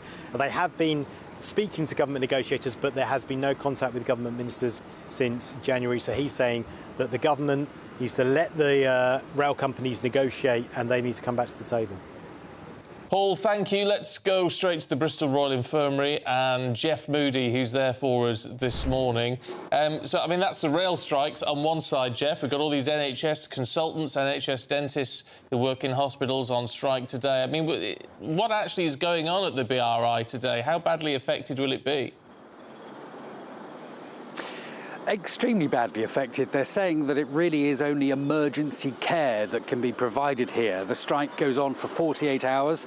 Started a couple of hours ago. There's a picket line just beginning to form at the moment. Not many people here just yet, but it is looking as though it's going to get busier and busier as the morning progresses. One of the main reasons why this one is so disruptive is because it's consultants that are on strike, and there really isn't an awful lot that the NHS can do without those consultants. Junior doctors, for instance, rely very heavily on those consultants in their day-to-day work, and without the consultants in the hospitals, not an awful lot can be done. So many operations have been cancelled, many routine care procedures have been cancelled too, appointments cancelled. It really is what they're describing as Christmas Day cover, which basically means emergency cover only. Well, we're hearing that the consultants are saying that they have now hit rock bottom. They really can't carry on as they are. They say that they've been receiving years of below inflation pay rises, and they're very angry. But patients are angry too, because on top of everything else that we're going through with the cost of living crisis, many people are having their hospital appointments cancelled at the last minute, and that's causing a great deal of anger here in Bristol too. OK, Jeff, thanks very much indeed. Now, at 9:30, it's Britain's Newsroom with Andrew and Beb, and they're here to tell us all about it. So what's coming up today, you two? Nigel Farage is coming on. We're very excited. Oh, is he? Oh, good. Yeah. Yes, obviously about the disgraceful way Coutts Bank have behaved, and I think that story's got great legs. All sorts of people are getting involved. And I think there's been a lot happening behind the scenes since Nigel made that announcement, so we're excited to have him on the show this morning. Yeah. Are you going to... You need to clip up... I don't know if you saw the Jeremy Baker interview we did, the consumer and financial expert, saying... This morning. Well, yeah, saying, well, and, you know, Nigel is wanted to bank with a posh bank, but he's anti-establishment. He's with the banks on that one. He says, well... I know. That's Do you know what I think? Yeah, it's amazing. You need to clip that up. We will. That one back. We will. But do you know what I think has happened since Nigel's made this clear of what's happened to him are the number of people who have now come out. Certain charities that don't fit with the deal with issues the banks don't like. I think there's thousands of people, actually, who've been in touch, so it'd be interesting to talk to Nigel about and that. actually, delighted to see the Prime Minister actually got stuck in yesterday, and properly. Yeah. Because I thought, is he going to get stuck in? We didn't even know if he was going to mention it. Prime Minister's He question. didn't say his name, did he? No, he didn't say the name Nigel Farage. But nevertheless, David Davis did. they are on the warpath, and quite right. Yeah, and we're also talking about the demise of our high streets Yes. and how to save it. I feel really Is it worth strongly saving? Yes. Why? Yes, There is Stephen. one. Because, look, I like the high street, I do, but times they are a-changing. Yes, but you're not. You're young. You're a young man. Lots of people over the age of 50. Oh, you are over 50, Stephen. Of course you are. No, I'm not. Lots Not of yet. Oh, sorry. Not sorry. yet. Sorry. You just look over 50. Lots of people over 50 like to go shopping in the high street. It's a community and teenagers service. as well. I like we to need, Yeah. you know, Me too. we need to. But it's a debate we need to have. Do we need it? And if so, We do what need should it. it look like? If, Yeah. if it is Don't you changing. think it needs to evolve? Into what? I don't know. You just want to sit at home and be on Amazon all day, don't you? Or whatever other websites you're on, Steve. He's very techie. Is he? I'm very techy. Right. Yeah, well, and All also right. we might be coming to the rescue of the Commonwealth Games because Australia very can't good. do it, and so we want to save the games. Yeah. All right, Bring here her you back to Britain. There you go.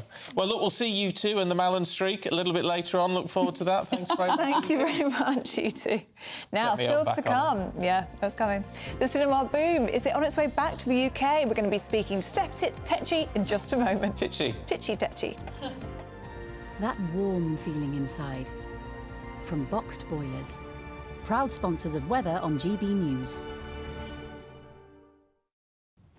Hello there, good morning. I'm Jonathan Vautry here with your latest GB News weather forecast provided by the Met Office. It is a fairly pleasant and sunny start to the day for many of us. Good amount of sunshine, and some of us will hold on to that sunshine throughout the day as well. But do keep the umbrella on hand because we will start to see some showers bubbling up quite widely across the UK. They could turn on the sharp side in places. Most persistently across parts of Shetland up to North East Scotland, where it will also remain relatively breezy. But elsewhere, with light winds, it should feel pleasant in that sunshine, highs between 18 and 24 degrees Celsius.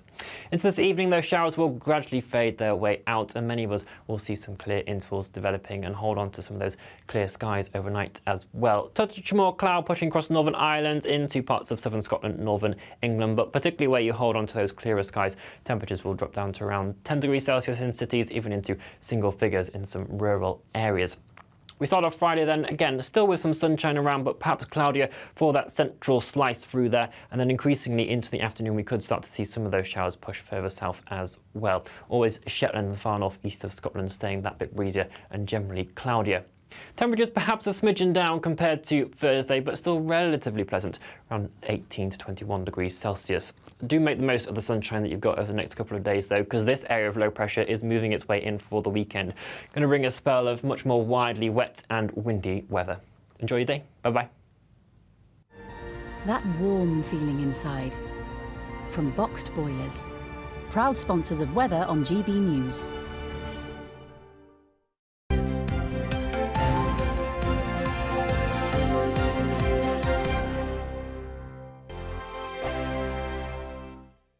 What you get for breakfast is something that, if we do our jobs right, you will wake up to news that you didn't know the night before. It's a conversation. It's not just me and Eamon. We want to get to know you, and we want you to get to know us. From 6 is Breakfast with Eamon and Isabel. Monday to Thursdays on GB News. Britain's news channel.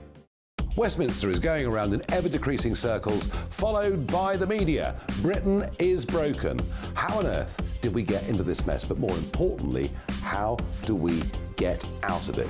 Join me at 7 p.m, Mondays to Thursdays on Farage, here on GB News. We will have open, rational debate. We've got to work out how Britain moves forward from this. Join us here on GB News, the People's Channel. Britain is watching. When the news happens, it happens here. And really important breaking news. Breaking news this morning. On TV, radio and online, the news starts here on Britain's Newsroom. All the biggest stories and the answers that you need from across the UK and beyond. Join Britain's Newsroom from 9:30 on GB News. The People's Channel, Britain's news channel. Join me, Patrick Christie's Monday to Friday, 3 till 6. We tackle the day's news agenda like you've never seen before. It's high tempo, high octane, the most controversial topics and the best guests. You will not be able to take your eyes and ears off it. I'm not afraid to ask the questions that you really want answered. 3 till 6 p.m, Monday to Friday on GB News, the People's Channel, Britain's news channel. People in Britain, they love free speech, but they also love fair play. I don't care if I'm speaking somebody from a trade union, from the Labour Party, somebody from the SNP. And I think the viewers like to see that actually we can challenge one another, but in a positive way. We think we ask the questions that people want to ask, and often we ask the questions that we wanted to ask in Parliament but never got the chance to ask. So join us every Saturday, 10 a.m. till noon on GB News, Britain's news channel. Hi, I'm Dan Wootton. You can watch me live on GB News Monday to Thursday from 9 p.m. And did you know that you can also watch and listen live on our website, gbnews.com? You'll always be up to date on the latest breaking news, as well as enjoying the best stories, opinions and shows. You can even join the debate under our live player as you're watching. So head straight to gbnews.com on TV, radio and online. GB News, Britain's news channel. It's all about family, being in people's living rooms, all the interaction and getting to know who our viewers and listeners are. When I was young, my dad used to say, "Nah, stop arguing." I wanted an outlet that would enable me to give my opinion. People are going through a really hard time right now, and I know that you don't feel like you're being listened to by the establishment. I came to GB News because it's the people's channel, and I want the audience to have their say on the events of the day. We're dynamic. We do something different. Democracy shows that the wisdom of the nation is in its people. I get to travel to find out what the story is from a personal perspective. The British people aren't fools. We know when we're not being told the full story. We've got to work out how Britain moves forward from this. It's the best country in the world. The establishment had their chance. Now we're here to represent your views. Britain's watching. Britain's watching. Britain's watching. We're proud to be GB News, The People's Channel. Britain's news channel.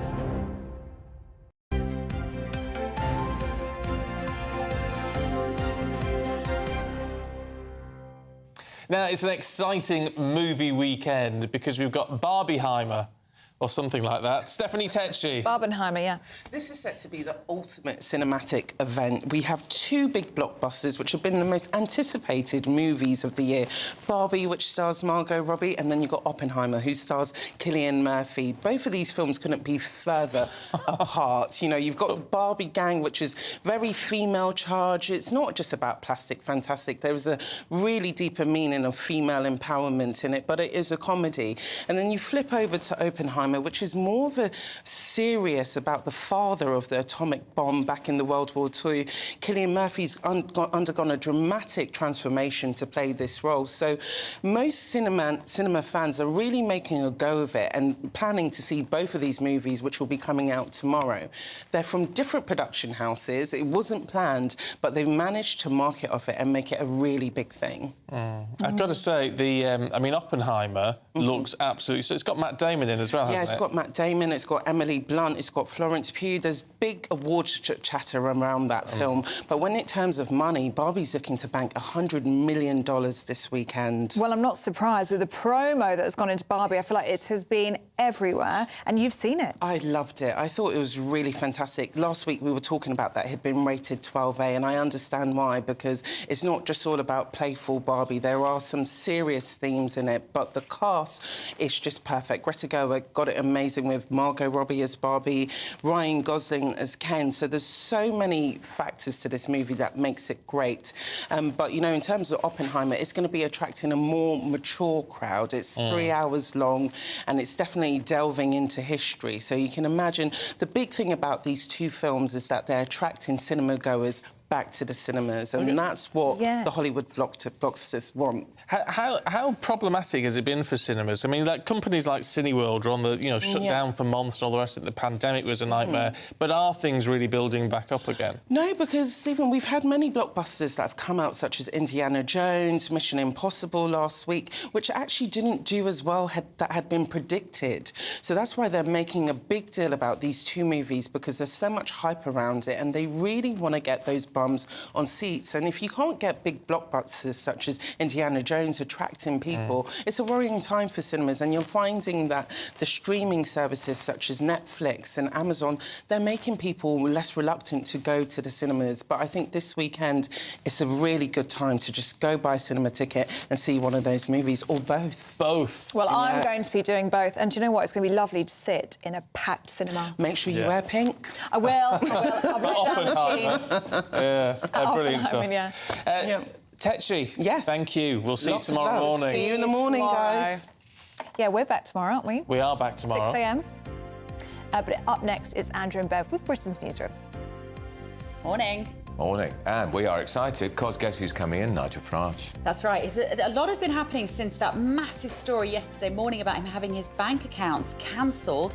We're going to be getting the very latest detail. And who else has been in touch with him to say that it's happened to them? Absolutely. The campaign to save the high street, big story on that, and also wretched train strikes. What are that going to do for the high street? Not a lot. Don't go anywhere.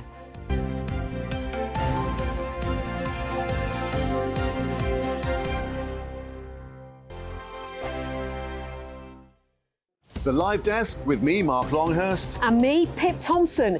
It's here Monday to Friday on GB News. From midday, we'll bring you the news as it breaks, whenever it's happening and wherever it's happening, from across the UK and around the world. Refreshing, feisty, but with a bit of fun too. If it matters to you, we'll have it covered on TV, radio and online. Join the Live Desk on GB News, the People's Channel, Britain's news channel. Weeknights on GB News from 6 p.m. You'll always get drama. Please stop, Michelle. I know, yeah. Please stop. Should I just shut up? Romance. You like me, I like you. There you go. There you are. Well, don't tell anybody. Adventure. Etc. That's the whole point. But And action. Read my superstar panel that already at it. They're fighting. It's going to be quite a show. Only on GB News, the People's Channel, Britain's news channel. So Jubes and Co, we tackle the issues of the day with real robust debate, both sides of the fence, battling it out with me in the middle with my forthright opinions and views. And often really interesting things happen because you start with a position and then by the end of the debate you find actually, well, I might not have thought about that one. What we need in this country is 2 new political parties. You should maybe think about doing a 2024 calendar. I'm Michelle Dewberry and I'm keeping you company right through until 7 o'clock this evening. GB News, the People's Channel, Britain's watching. Monday to Thursday, 9 p.m. till 11 p.m. Join me, Dan Wootton. I'll bring you the sharpest takes and hottest debates. Do you not believe in prisons? I don't believe in prisons. I'm completely stunned. I guarantee you there'll be no spin, no bias, no censorship. I actually was personally quite offended by it. And no reason to go to bed. So I guess they've always been quite woke. That's Dan Wootton tonight on TV, radio and online. Monday to Thursday from 9 p.m. till 11 p.m. on GB News. The People's Channel, Britain's news channel. In a world of dull and predictable radio and TV shows. Oh, hi. On Mark Dolan tonight, we've got big guests. We drill into the big stories of the day. The show adds up to a brilliant listening and viewing experience. Mark Dolan Tonight is the most entertaining current affairs show ever, and that's a fact. That's Mark Dolan Tonight, Friday, Saturday and Sunday from 9. Only on GB News, Britain's news channel. Like all families, we have arguments every now and then, but actually we agree on what the mission of GB News is, and that's the most fundamentally important thing. GB News provides the kind of platform that lets all voices be heard. We don't hold back. We're free to say what we really think. Just because some people who live in a tiny little Westminster bubble think that their particular story is important, that's not the most important story for me. And often there will be difficult stories, stories that you won't find on the establishment media. Because what people think in the north of England may be very different to what they're thinking in the home counties. We're going to carry on telling the world what life is really like for households up and down the UK. We love to be in your car, in your kitchen as you're having your breakfast. Whatever you're doing, you are part of the show. If it matters to you, it matters to us. Britain's watching. Britain's watching. Britain's watching. We're proud to be GB News, the People's Channel, Britain's news channel.